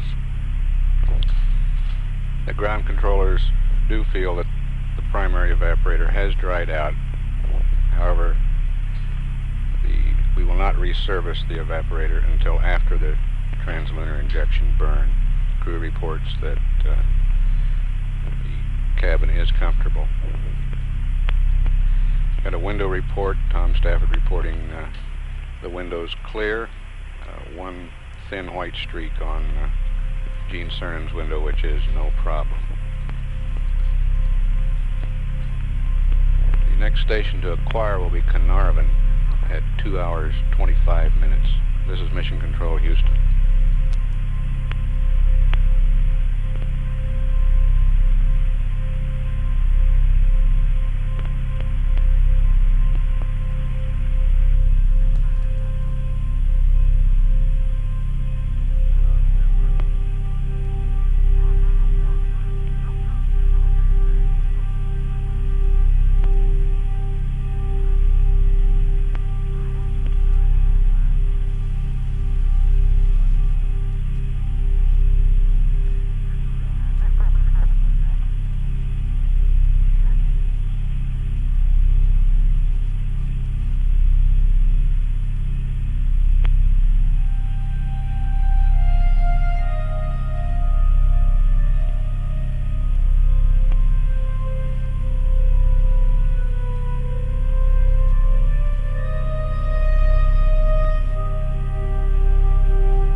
This is Apollo Control at 2 hours 9 minutes into the mission.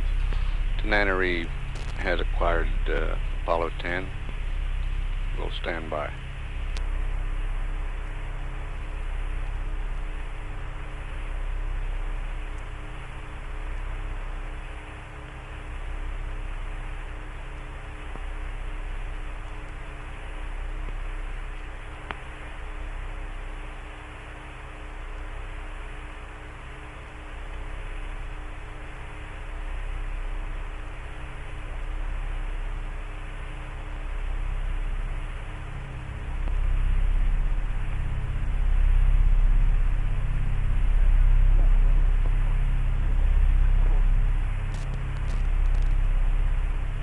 Hello, Apollo 10, Houston through Tananarife, standing by. We got nothing for you. Okay,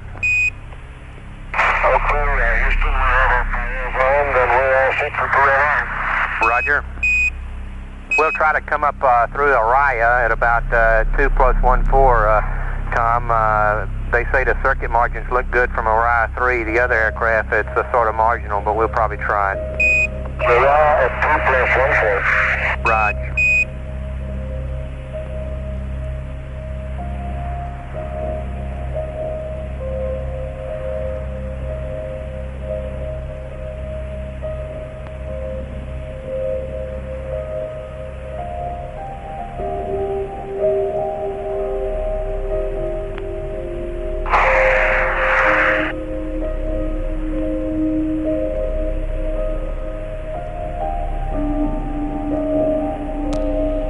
Stands for Apollo Range Instrumented Aircraft. There are 2 of these flying tracking stations between Tananarive and Carnarvon, so that we will have the capability of continuous communication from now through TLI.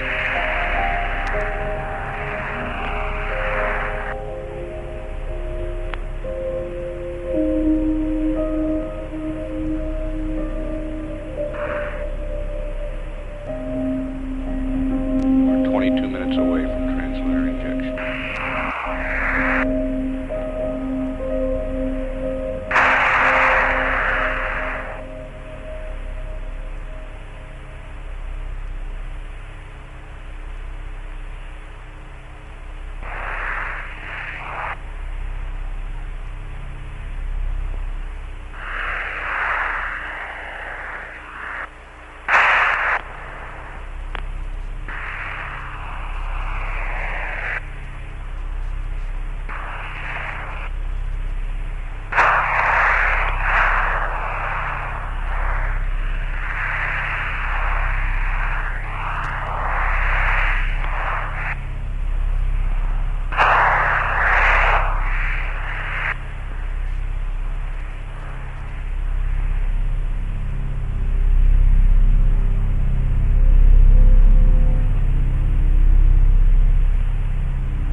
Hello, 10, Houston, coming up on LOS at Tanana. We'll give you a call through Orion 3 in a minute or so.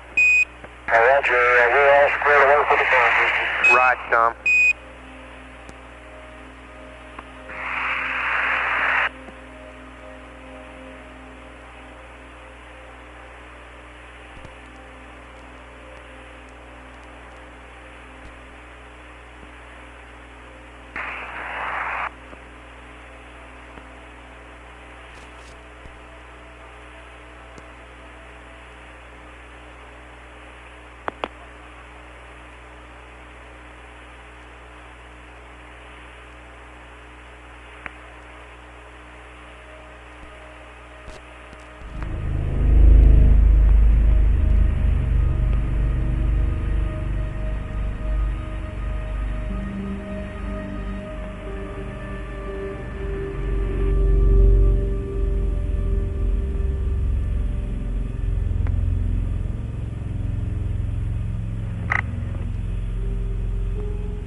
Hello, Apollo 10, Houston through Orion 3. How do you read?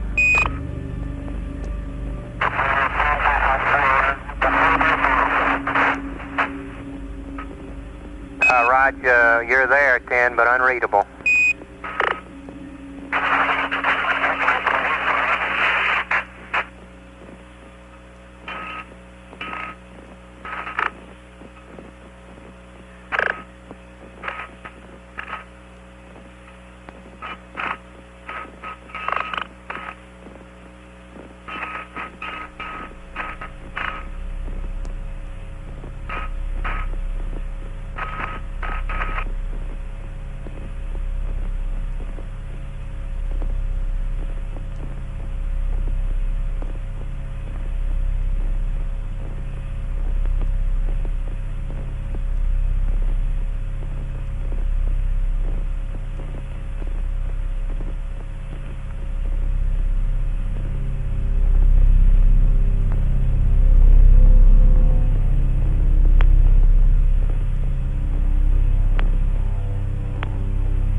This is Apollo Control at 2 hours 20 minutes.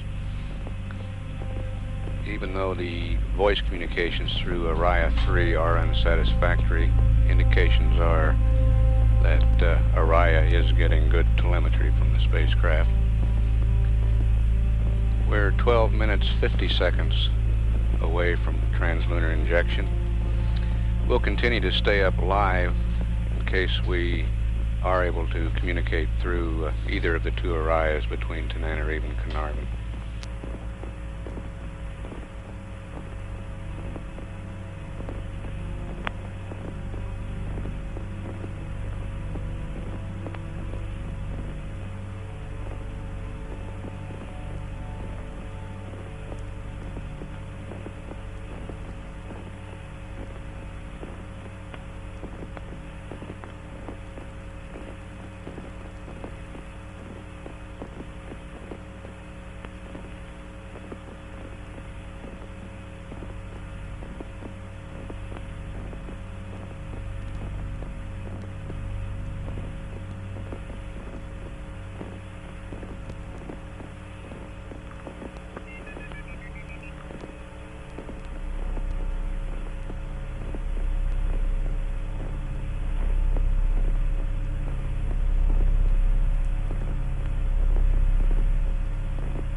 This is Apollo Control at 2 hours 22 minutes.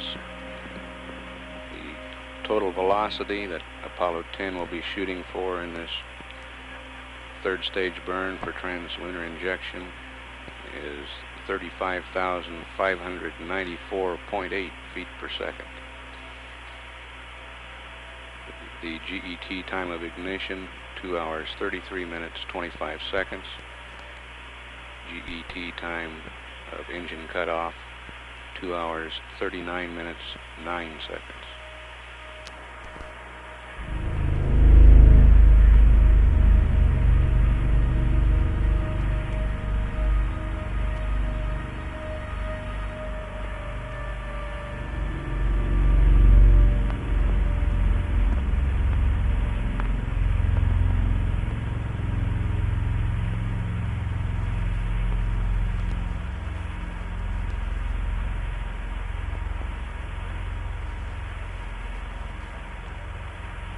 Hello, Apollo 10, Houston, through Orion 5, you read.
Hello, Apollo 10, Houston, through Carnarvon, over.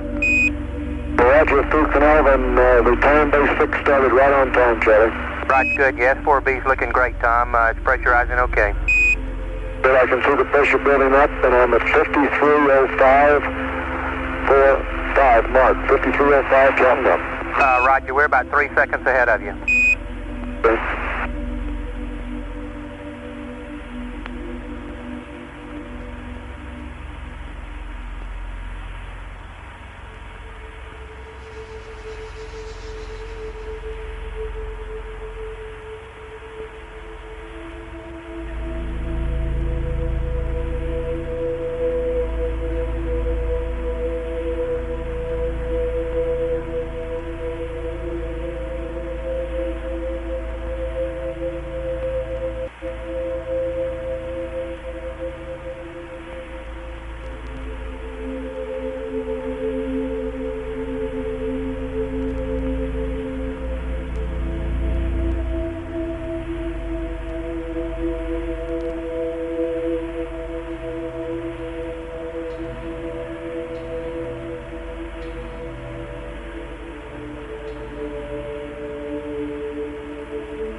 Houston, Apollo 10, fuel tank pressure's up to 30. Roger, copy.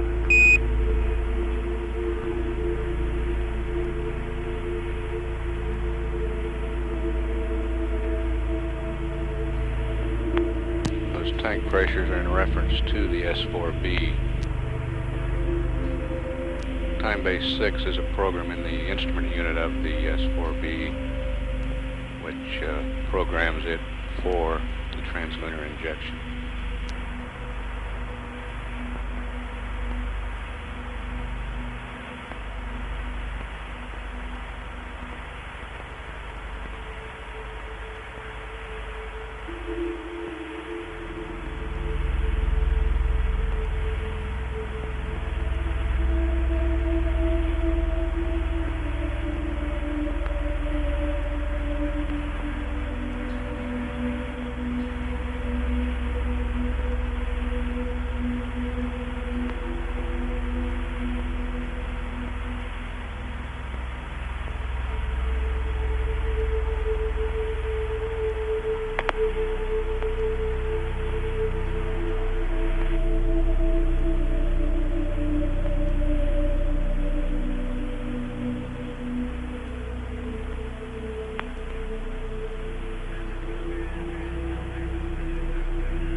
Telemetry shows Apollo 10's present velocity 25,570 feet per second.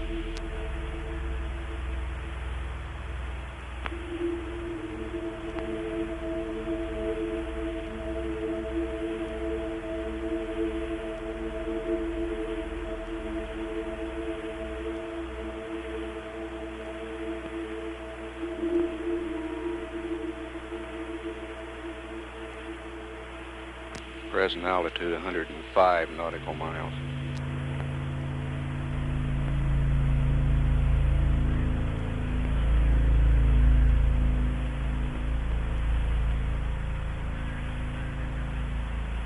Three minutes to translunar injection and flight ready. Mark, 57 minutes counted up. Roger 10, you go for TLI. S4B's looking as planned. Good show. I got the air brake ball working on number 2 and calling up P47. Okay.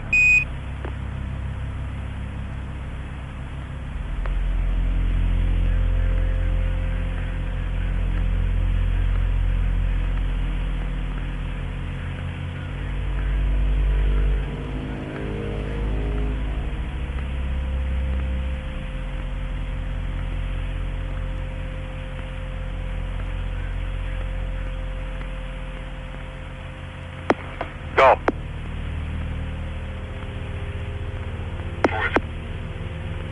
130, 40 turns.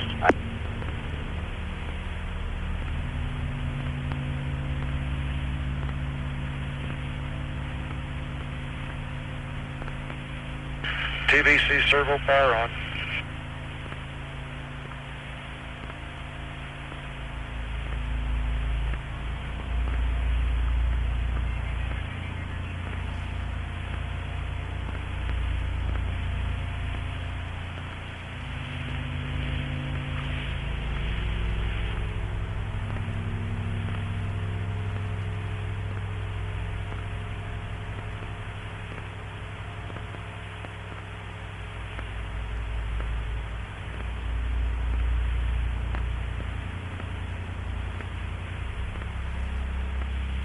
S2 sublight on.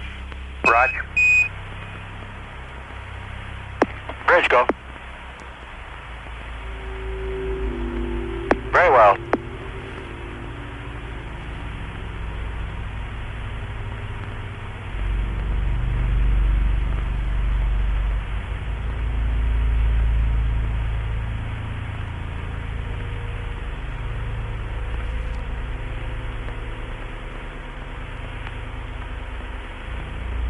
Max turn rate, you want 10 degrees?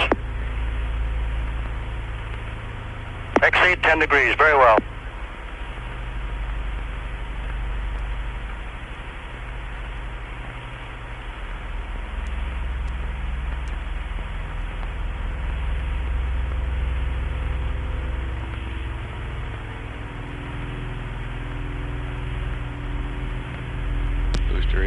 says the Saturn is Setting go. light out, right on time. Roger, copy.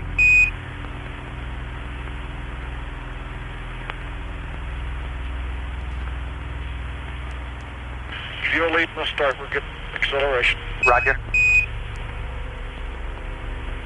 Light on. Roger. We're burning. Roger, Light burning. on. We're on the way. Roger, we confirm.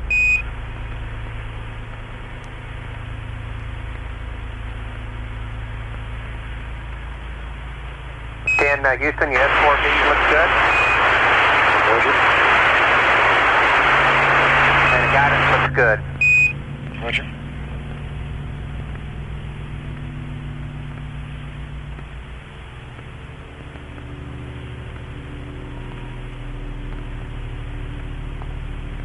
Bridge eye.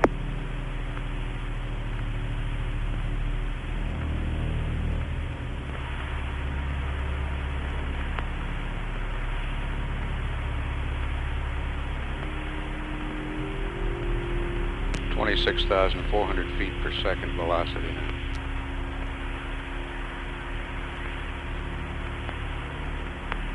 Hello, Apollo 10, Houston, at 1 minute, you're looking great. Roger, 1 minute, everything looks good on board.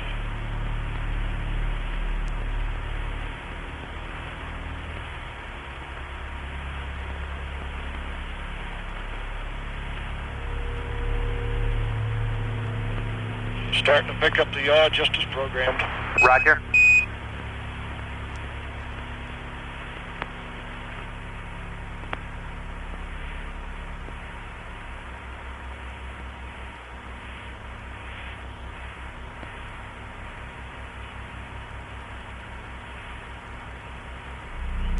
Velocity 27,500 feet per second.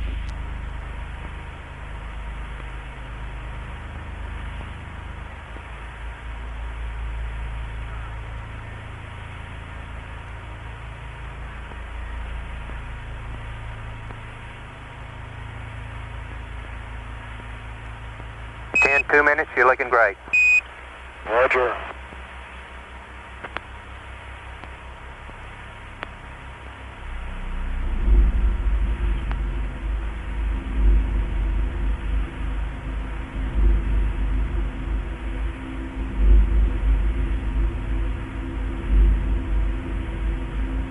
What a way to watch a sunrise. Roger.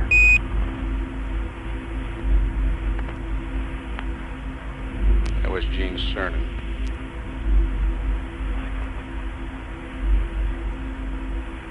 — 29,000 feet per second. 3/4 of a G.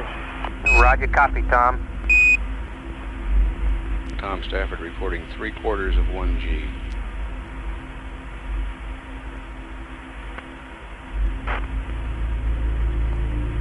Apollo 10, Houston coming up 3 minutes, trajectory looks great. 3 minutes, everything looks good, Charlie.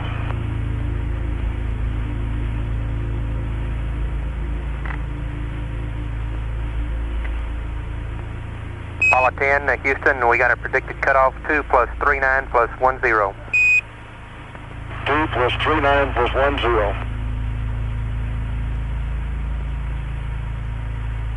Wow, right into the sun here. Right. —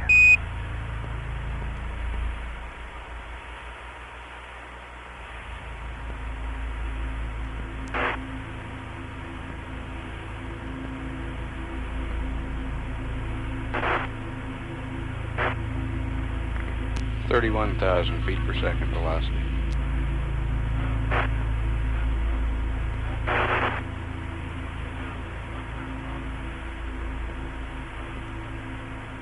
Present altitude And Apollo 10, 123 Houston, at miles. 4 minutes, everybody saying go. The S4B's looking great. Roger, Houston, 10 here, looks good on board.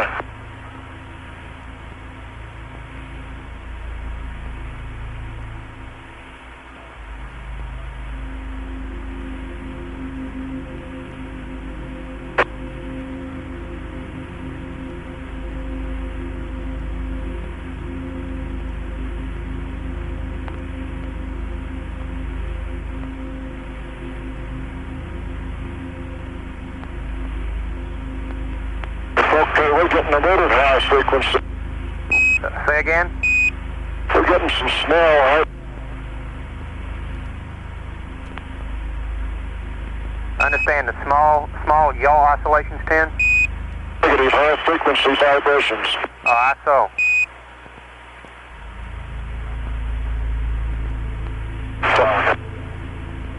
At 5 minutes, we still have you go, 10.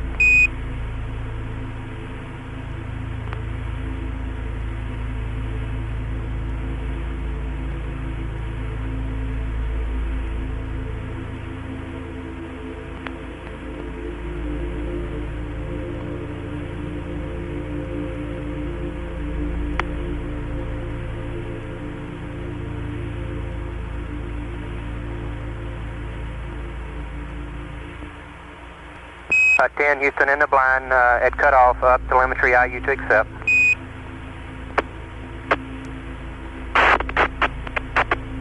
Seco! Roger, Seco. We confirm the cutoff. 8.422.1, up telemetry IU is accept. Roger, copy. And would you believe my Delta VC reached minus 0.6? Roger, minus 0.6 on a Delta VC. That's beautiful. Yeah, beats that, Charlie. And Charlie, we got an O2 flow high and light in the middle of the burn here, which we can't account for. Stand by, John.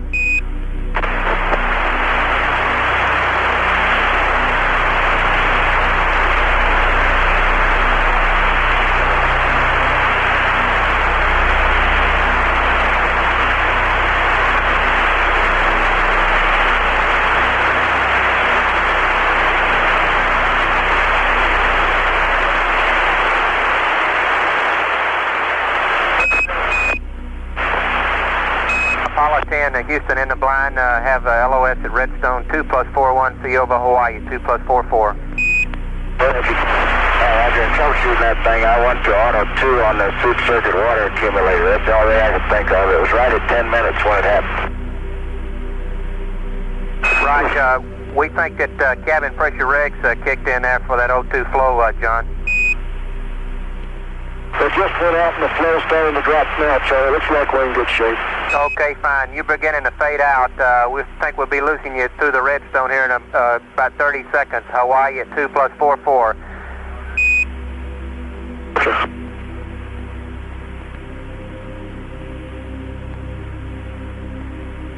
And 10 in the blind. Everything we got looks nominal. You're on your way.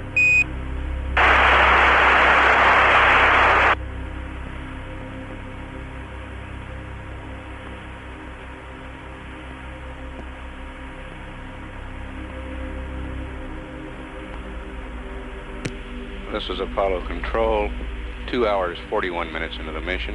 Apollo 10 on the way to the moon. We have loss of signal for about 3 or 4 minutes. We'll pick up at Hawaii at 2 hours, 44 minutes. This is Mission Control, Houston.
Apollo 10, Houston, through Hawaii. How do you read, over? Roger.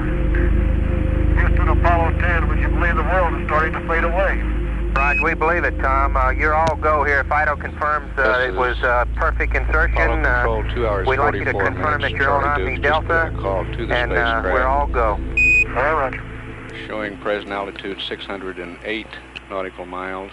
The velocity starting to drop off already, 33,602 feet per second. I don't mean the Delta, I mean the world. We got you. We understand. Through Hawaii. How do you read, over? Roger. Houston, Apollo 10, would you believe the world is starting to fade away? Roger, we believe it, Tom. You're all go here. Fido confirms it was perfect insertion. We'd like you to confirm that you're on Omni Delta, and we're all go. Roger. 10 Houston, we expect the S4B to start to the step attitude at 2 plus 5, 4 plus 10, right on time, and your step attitude's looking good. Roger. Okay, John's in the left seat now, and I'm in the center seat. We've already changed. Roger, Tom. 10 Houston, did you get a chance to get that radiation survey meter out? Attitude at 2 plus 5, I did, Charlie, and I read 0 on every scale. And your step attitude's looking good. And what was the GET of that, Gene? About 245? About 243. Okay.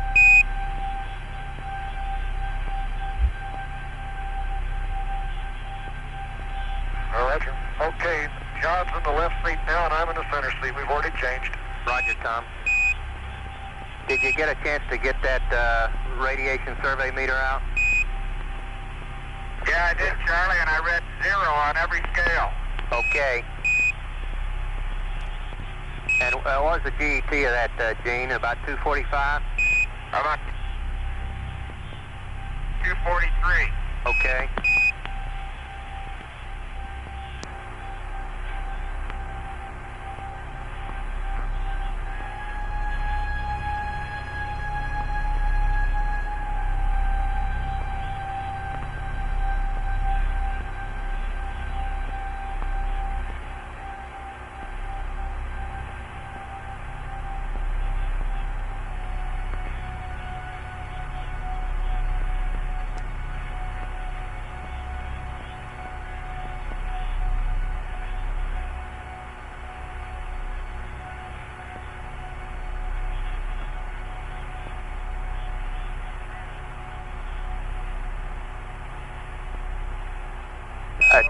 Houston, we'll have you AOS now till you get to LOS at the moon.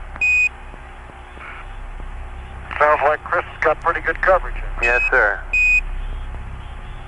He's sitting back there smiling. You ought to see us.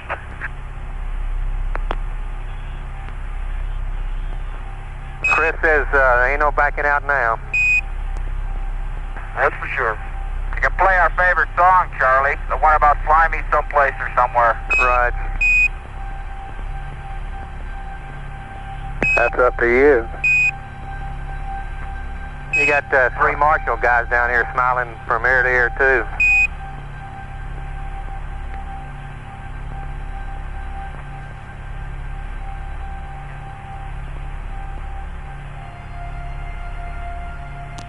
The Marshall guys Charlie Duke refers to are the booster systems engineers on the console and what they refer to as the trench.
velocity is 32,603 feet per second, altitude 857 nautical miles.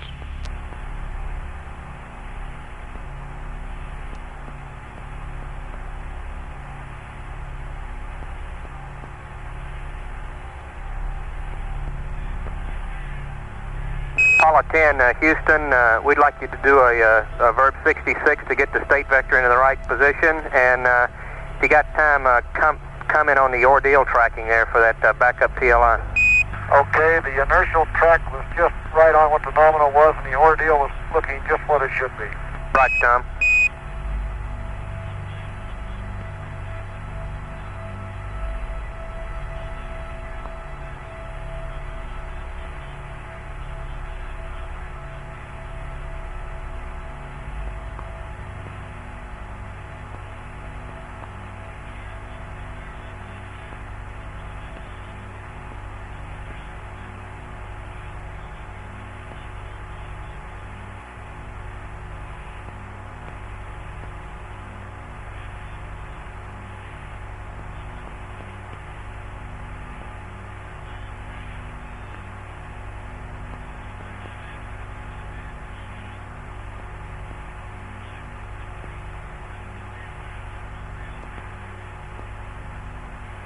Heart rates during that long S4B burn. Tom Stafford 116, John Young 97, Gene Cernan 104.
Charlie, it looks like we might have a little closed-circuit TV up here. Okay, how's it looking, Gene? I can't really tell too much, but at least it works closed-circuit.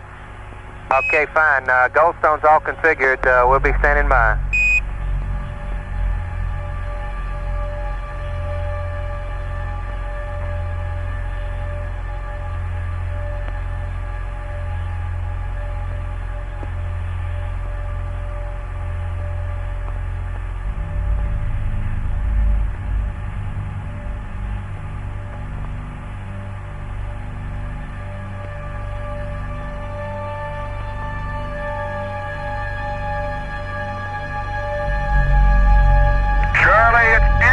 Closed circuit. Hey, great, Gene. We can't wait. I got my own little show of these two guys up here. It's beautiful, it really is. Well, great. I hope it's that good down here. We sitting on pins and needles waiting for it. And if you got a second, we'd like you to, Tom, we'd like you to recap these S4B oscillations. Give the guys one up on starting working on it. Yeah, okay, all the way through, even in the Earth orbit boost. The 4B had just a slight little, it felt like both lateral and longitudinal vibrations to it. And after, it felt like it was running rough, at least compared to the Titan. Okay. And then after 3 minutes, superimposed upon the low frequency vibrations, came a real high frequency vibe. I would say in the ballpark of 20 CPS, something like that.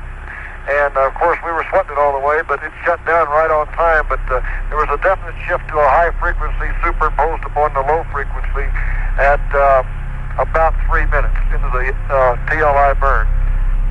Roger, is it give you a feeling like it 2.2 Mach and a 104 or something like that, just a real rumble? Yeah, kind of, not as much. We're starting to maneuver now, so we'll tell you later. Roger.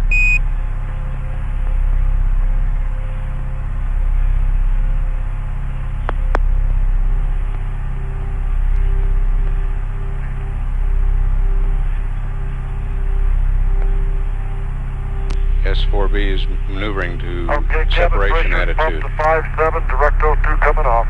Roger.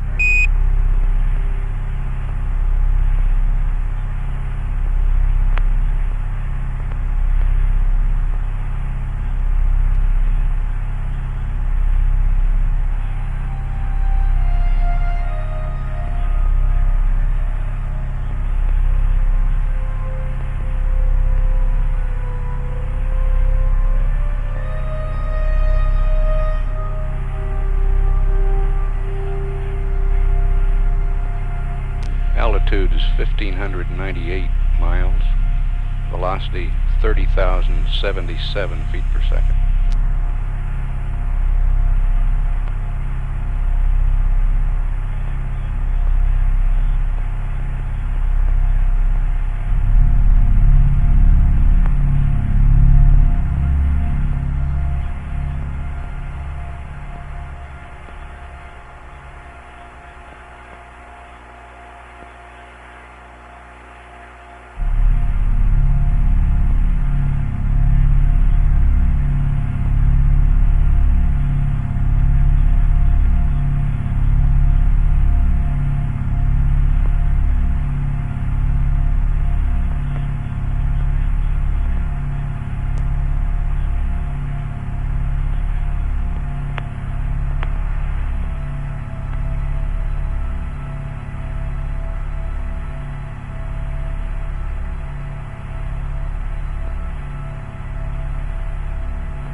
We show ourselves at the attitude, over.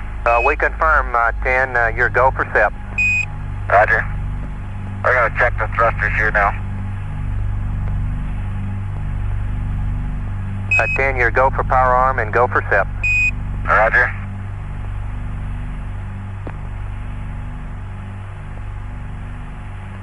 That's John Young. He will do the docking to the LEM. He's now in the left seat flying the command service module.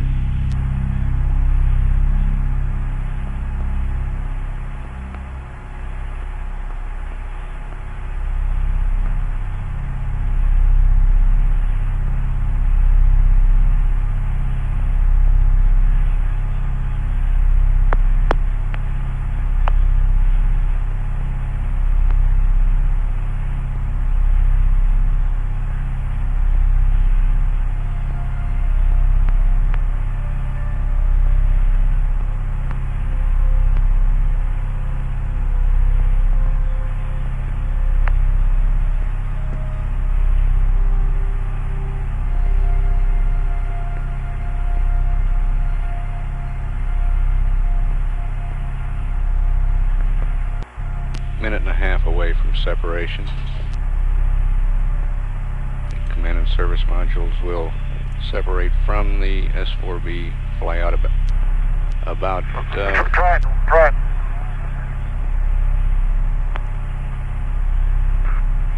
Houston, this is Apollo 10. Can you confirm the firings, over? Say again? Can you confirm the thruster firings, over? Stand by.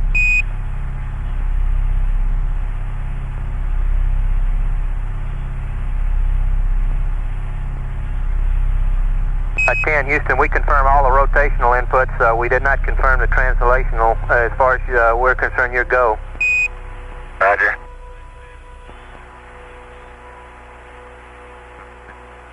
At 10, we did see plus and minus X on the translational. All right.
10 Houston to now 22 looks good to us.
We have SIP.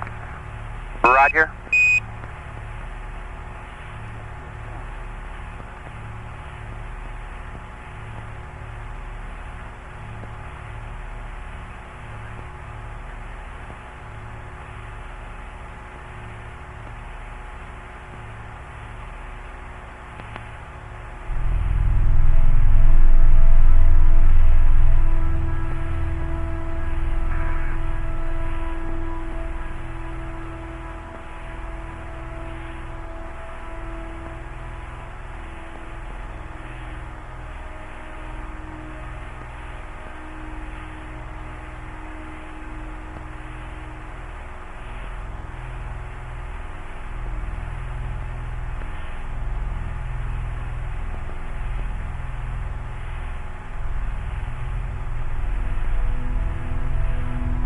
Apollo 10 is pitching around now, the guidance and control officer says.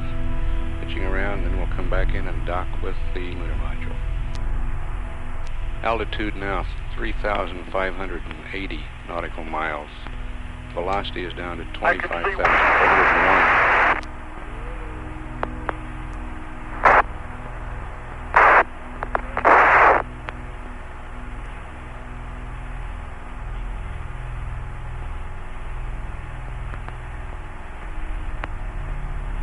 That world is just incredible. There goes a panel, Charlie.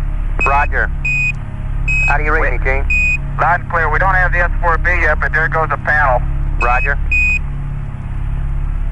That world is incredible. Really moving? Holy moly, I sure hope we can show it to you. I really do.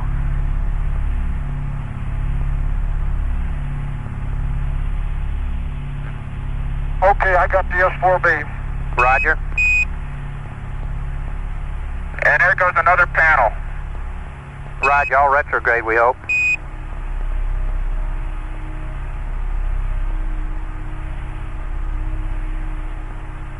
I don't know what it is up here right now. Yeah.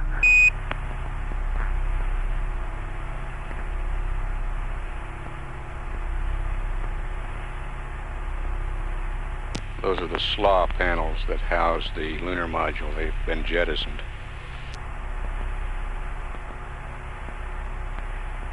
Charlie, I got the world on closed circuit here, so we're going to try and get high gain. Roger, standing by.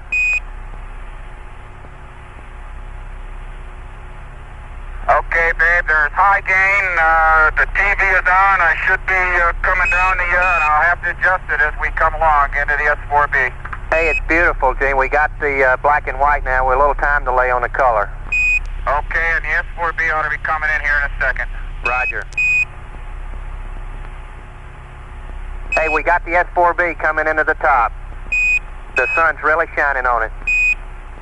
Okay, I'll try to adjust it for you. Hey, we got the...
The Apollo 9 crew has apparently gone over the hill, as they say, out of range of the Honeysuckle tracking station.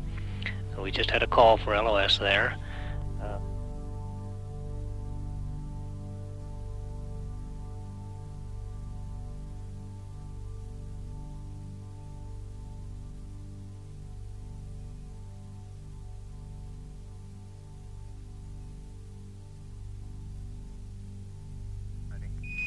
Roger.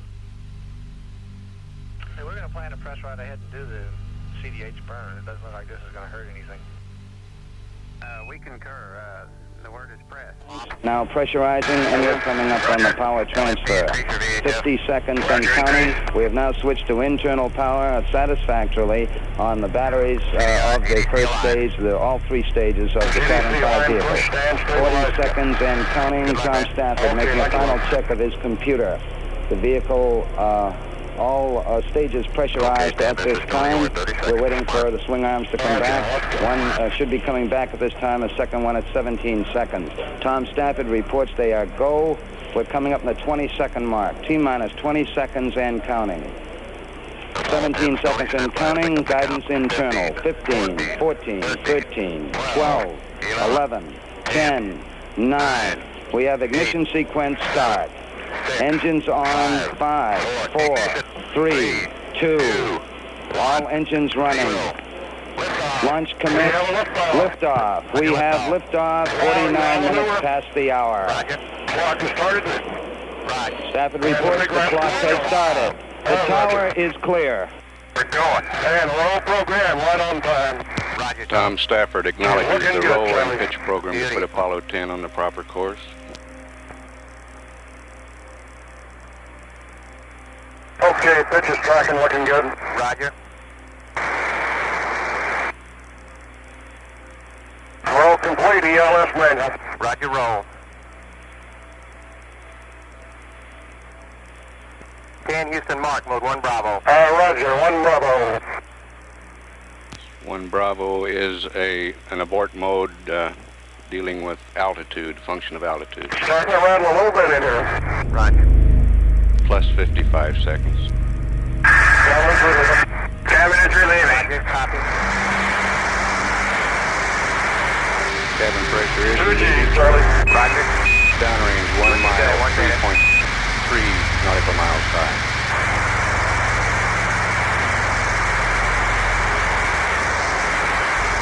What a ride, babe, what a ride. Roger.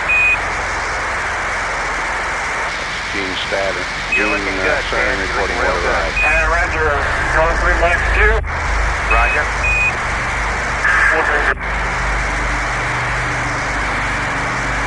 Ken, you're through the Max Q, you're looking good. 2 1/4 G's, looking good.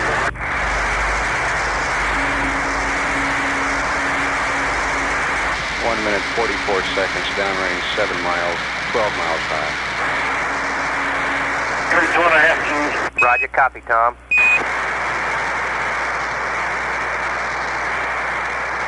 Ken, Mark, mode 1 Charlie, you're looking great. Roger, 1 Charlie and 3 G's, it feels great. You're go for staging, Ken. Roger, pins go.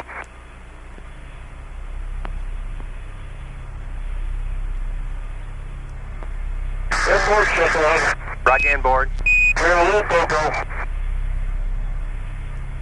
Inboard engines are out. Coco down.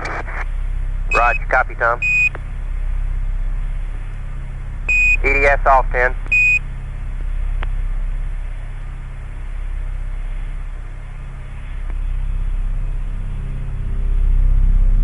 Charlie Duke asking the crew to turn off their emergency detection system. Good staging right now. Roger. Good ignition on the second stage. Got a good S2. Roger, thrust controls 10 on the S2. It's looking good. Confirm EDS off. EDS is off. I call her 2 S2. Roger. Flight Dynamics reports trajectory go at 3 minutes 9 seconds, downrange 81 miles, 46 miles high. Second plane separation, that's the skirt around the engines on the second stage. Second plane set. Okay. And the launch escape tower has jettisoned. Man, that staging was quite a sequence. Right, sounded like it. And we have guidance initiate. We confirm that, 10. Roger. The S2's looking beautiful, Tom. Everything's copacetic. Roger. That's Charlie Duke talking to Tom Stafford. Charlie. Yeah, I bet. Just like old times. It's beautiful out there. You guys sound ecstatic. Man, this is the greatest, Charlie. Charlie, babe, it's fantastic, babe, really. Okay, 4 minutes. Roger, 4 minutes. You're a go. Trajectory and guidance look good. Roger. We look right on the line on board. 171 miles downrange, 67 miles high at 4 minutes 15 seconds. Still go.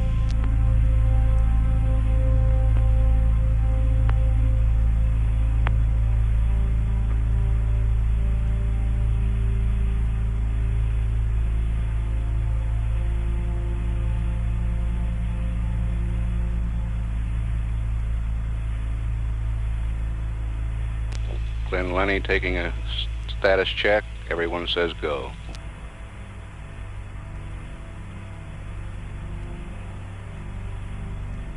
Four minutes 50 seconds, 230 miles downrange, 76 miles high.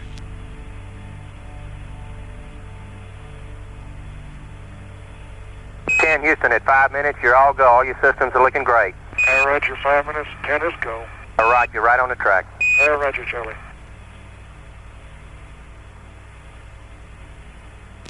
We have an estimate of inboard engine cutoff in the second stage at 8 minutes 15 seconds.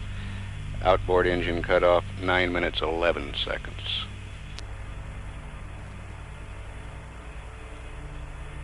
Five minutes 30 seconds. 299 miles downrange, 83 miles high. All controllers reporting go.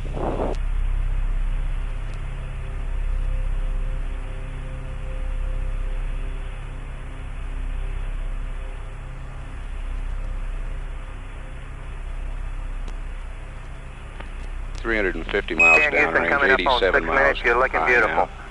6 west, killer motors coming on. Pitch 1. Let's go. Yaw 1. Let's go. Pitch 2. Let's go. You got to. You got them all, Tom. Looks good.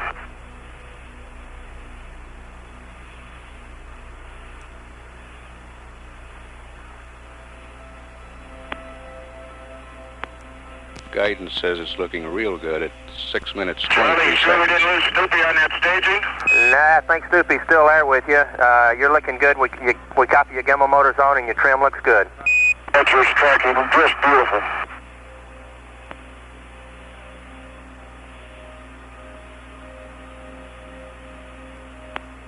Houston, mark S4B to orbit capability. S4B to orbit capability.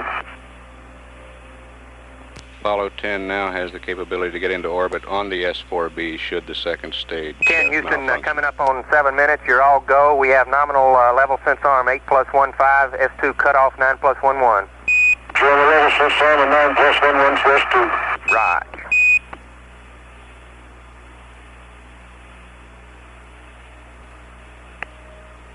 Seven minutes 14 seconds. Downrange now 538 miles and 94.5 nautical miles high.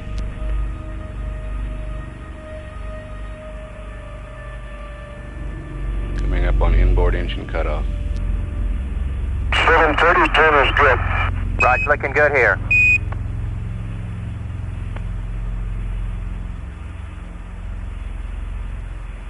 Inboard shutdown. Roger on the inboard, Tom. We confirm it. How's the ride?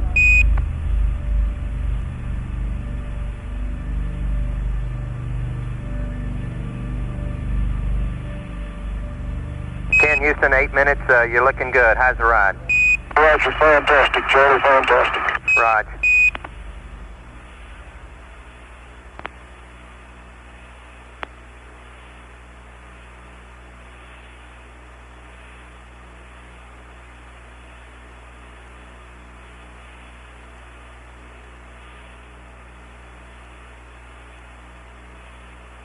10 Houston, mark, a level sense arm.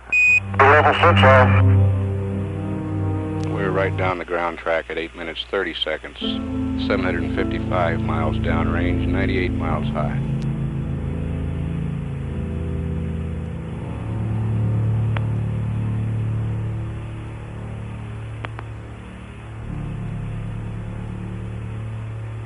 Velocity is 21,499 feet per second. Flight director is taking a status for staging now. Roger, Apollo 10, you're a go for staging. Mark mode 4, Apollo 10, mode 4. Mode 4. Staging. Roger. Separation. Roger. Here's got good ignition. Roger. Thrust is good and guidance has initiated on the S4B stage, the third stage. Charlie, lots of stuff out the window at staging. We're catching up and passing it now. Okay. Okay. Guidance looks right on the full onboard flight, Charlie. Right. We confirm that. Looking great here. You're looking beautiful. Okay.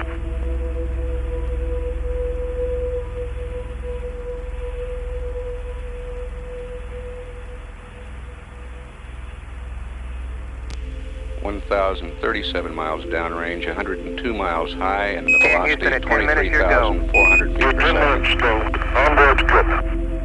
Roger.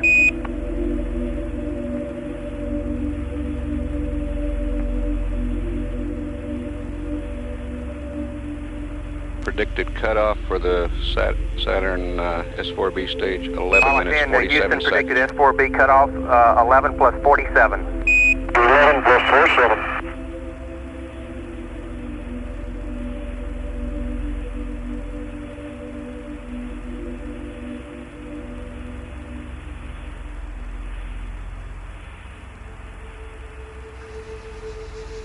Downrange 1,200 miles now at 10 minutes 44 seconds, 102.5 miles high, the velocity 24,280 feet per second.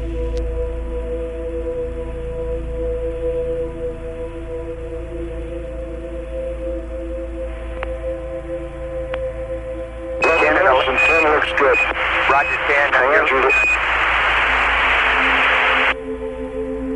10 Houston at 11:10. You're looking good. Roger, Charlie. The guidance is beautiful. Roger.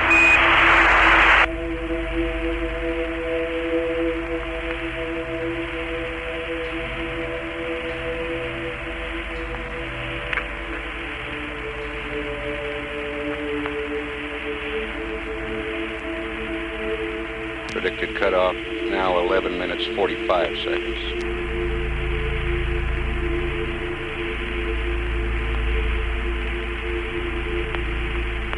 Seco. Roger, Seco. 2556.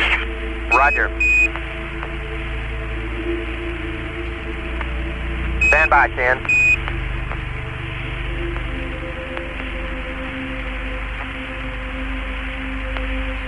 Okay, Houston, we show 102.6 by 101.1. Roger, we copy that. And our VI was 25,565 minus 1/10 H dot and 102.6. Roger, we copy. Yes, sir. And Charlie, have them take a look at our evaporator. We're reading a high outlet temperature and off scale low on the steam pressure right now. Roger, we agree. Stand by.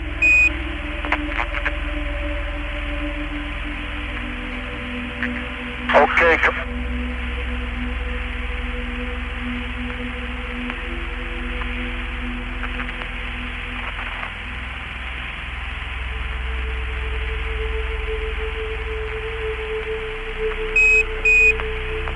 Houston, your S4B is safe. We'd like you to, on the evaporator, we'd like you to close the primary back pressure valve and activate the secondary loop. Roger, understand. Close the primary back pressure valve and activate the secondary loop. Right, just for a little while. We'll give you the numbers. And we'll have Vanguard LOS at 1532 and a minute gap when we see over the Canaries at 1629.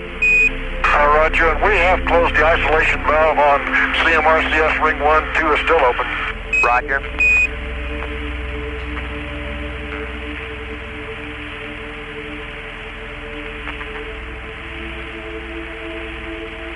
10, Houston, the Saturn's in great shape. You're configured for orbit. We're all go. Roger, just looks beautiful.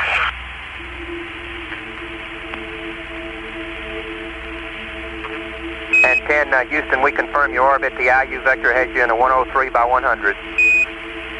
Roger.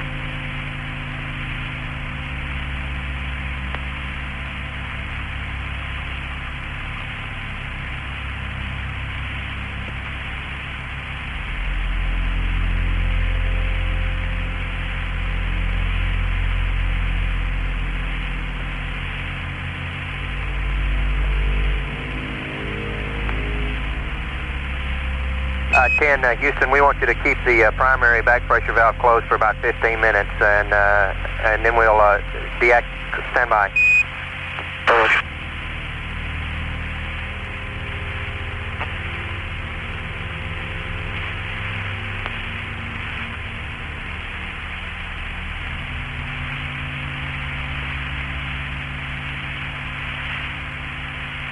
10, Houston, at GET of 30, we'd like you to put the primary back pressure valve back in auto and deactivate the secondary loop.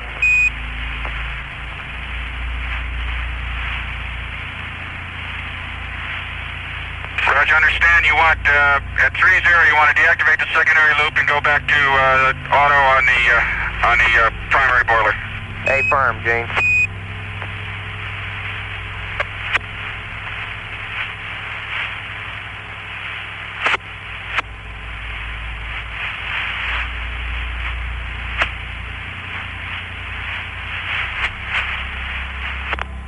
We've had LOS at the Vanguard be about a minute gap between Vanguard and the Canary Islands station, showing a liftoff time of 12:49:00.70 Eastern Daylight Time.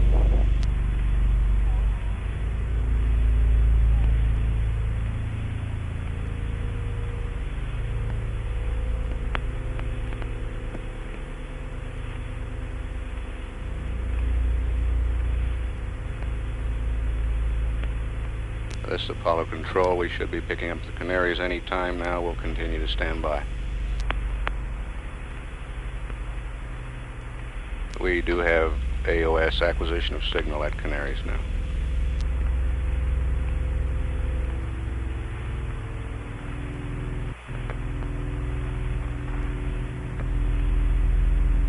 Apollo 10 to Houston, standing by through the Canaries.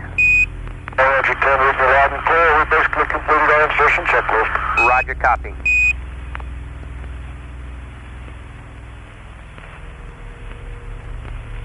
And 10, Houston, would you like for me to review this ring 2 heater check? Why don't you do that? Jose's already down in the LEB. Okay, Tom, we'd like for you to, we got a 7-step procedure here, and I'll read it up to you. On panel 8, CB CM heaters 2 main B close, CM RCS logic on, CM RCS heaters on. I want you to heat ring 2 for 15 minutes, and you can select position C5 on the systems test and monitor the aux line temp.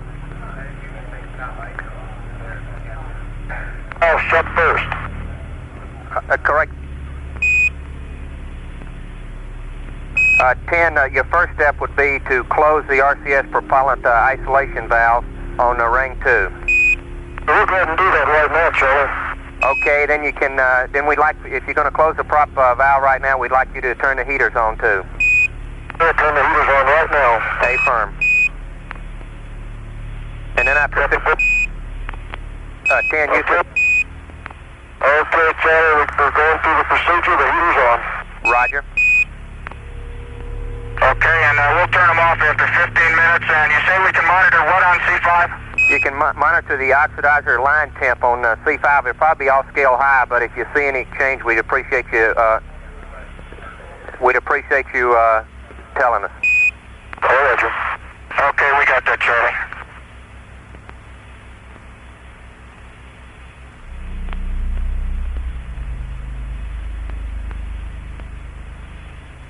After 15 minutes, we'd like you to turn the heater off, RCS logic off, and open both heater circuit breakers.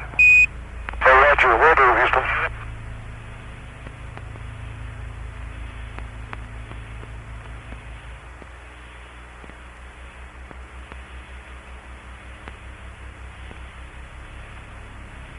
Charlie, it's just fantastic to be back up here again. Fantastic, really.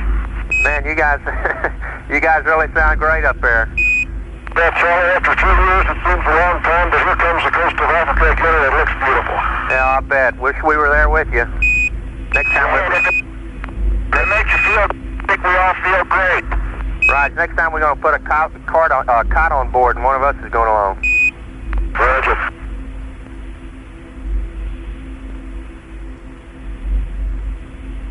That was Gene Cernan and Tom Stafford conversing with Charlie Duke. Both very happy to be back in orbit.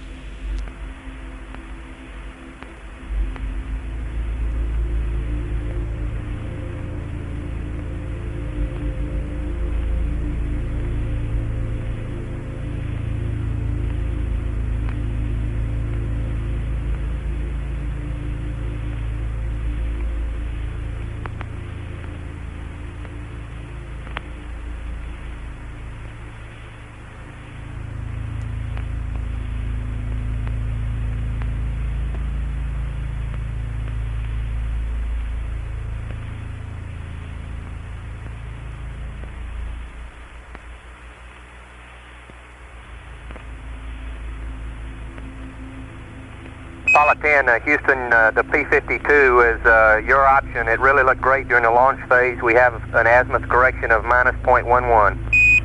Roger, -0.11, thank you.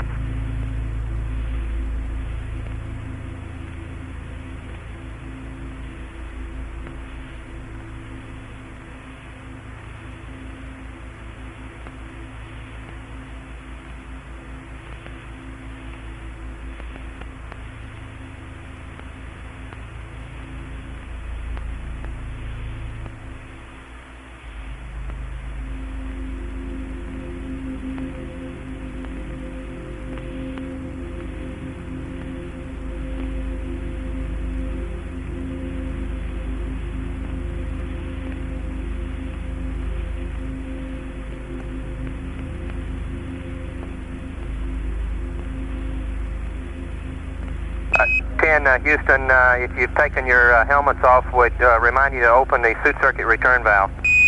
All right, we're going to do that now. Okay.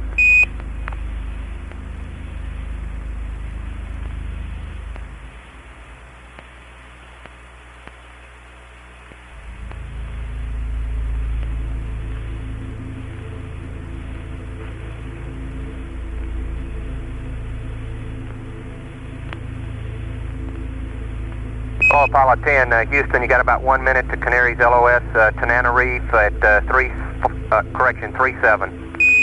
Roger, Tananarive at 37, thank you. Roger.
this is Apollo Control at 24 minutes into the mission. Canary Islands has loss of signal. Tananarive will acquire Apollo 10 at 37 minutes. Apollo 10 is in a good orbit. Controllers here in the control center report all systems functioning well. A procedure that you heard passed up to the crew over the Canaries was to release some oxidizer in System B of the command module RCS. During a test on the pad when the isolation valves were open, it was discovered that a burst disc had opened also, and it allowed some liquid hydrogen to flow into the lines. The valve was then closed. The crew is now going through a procedure in which they will open an engine valve and allow this liquid hydrogen to vent through the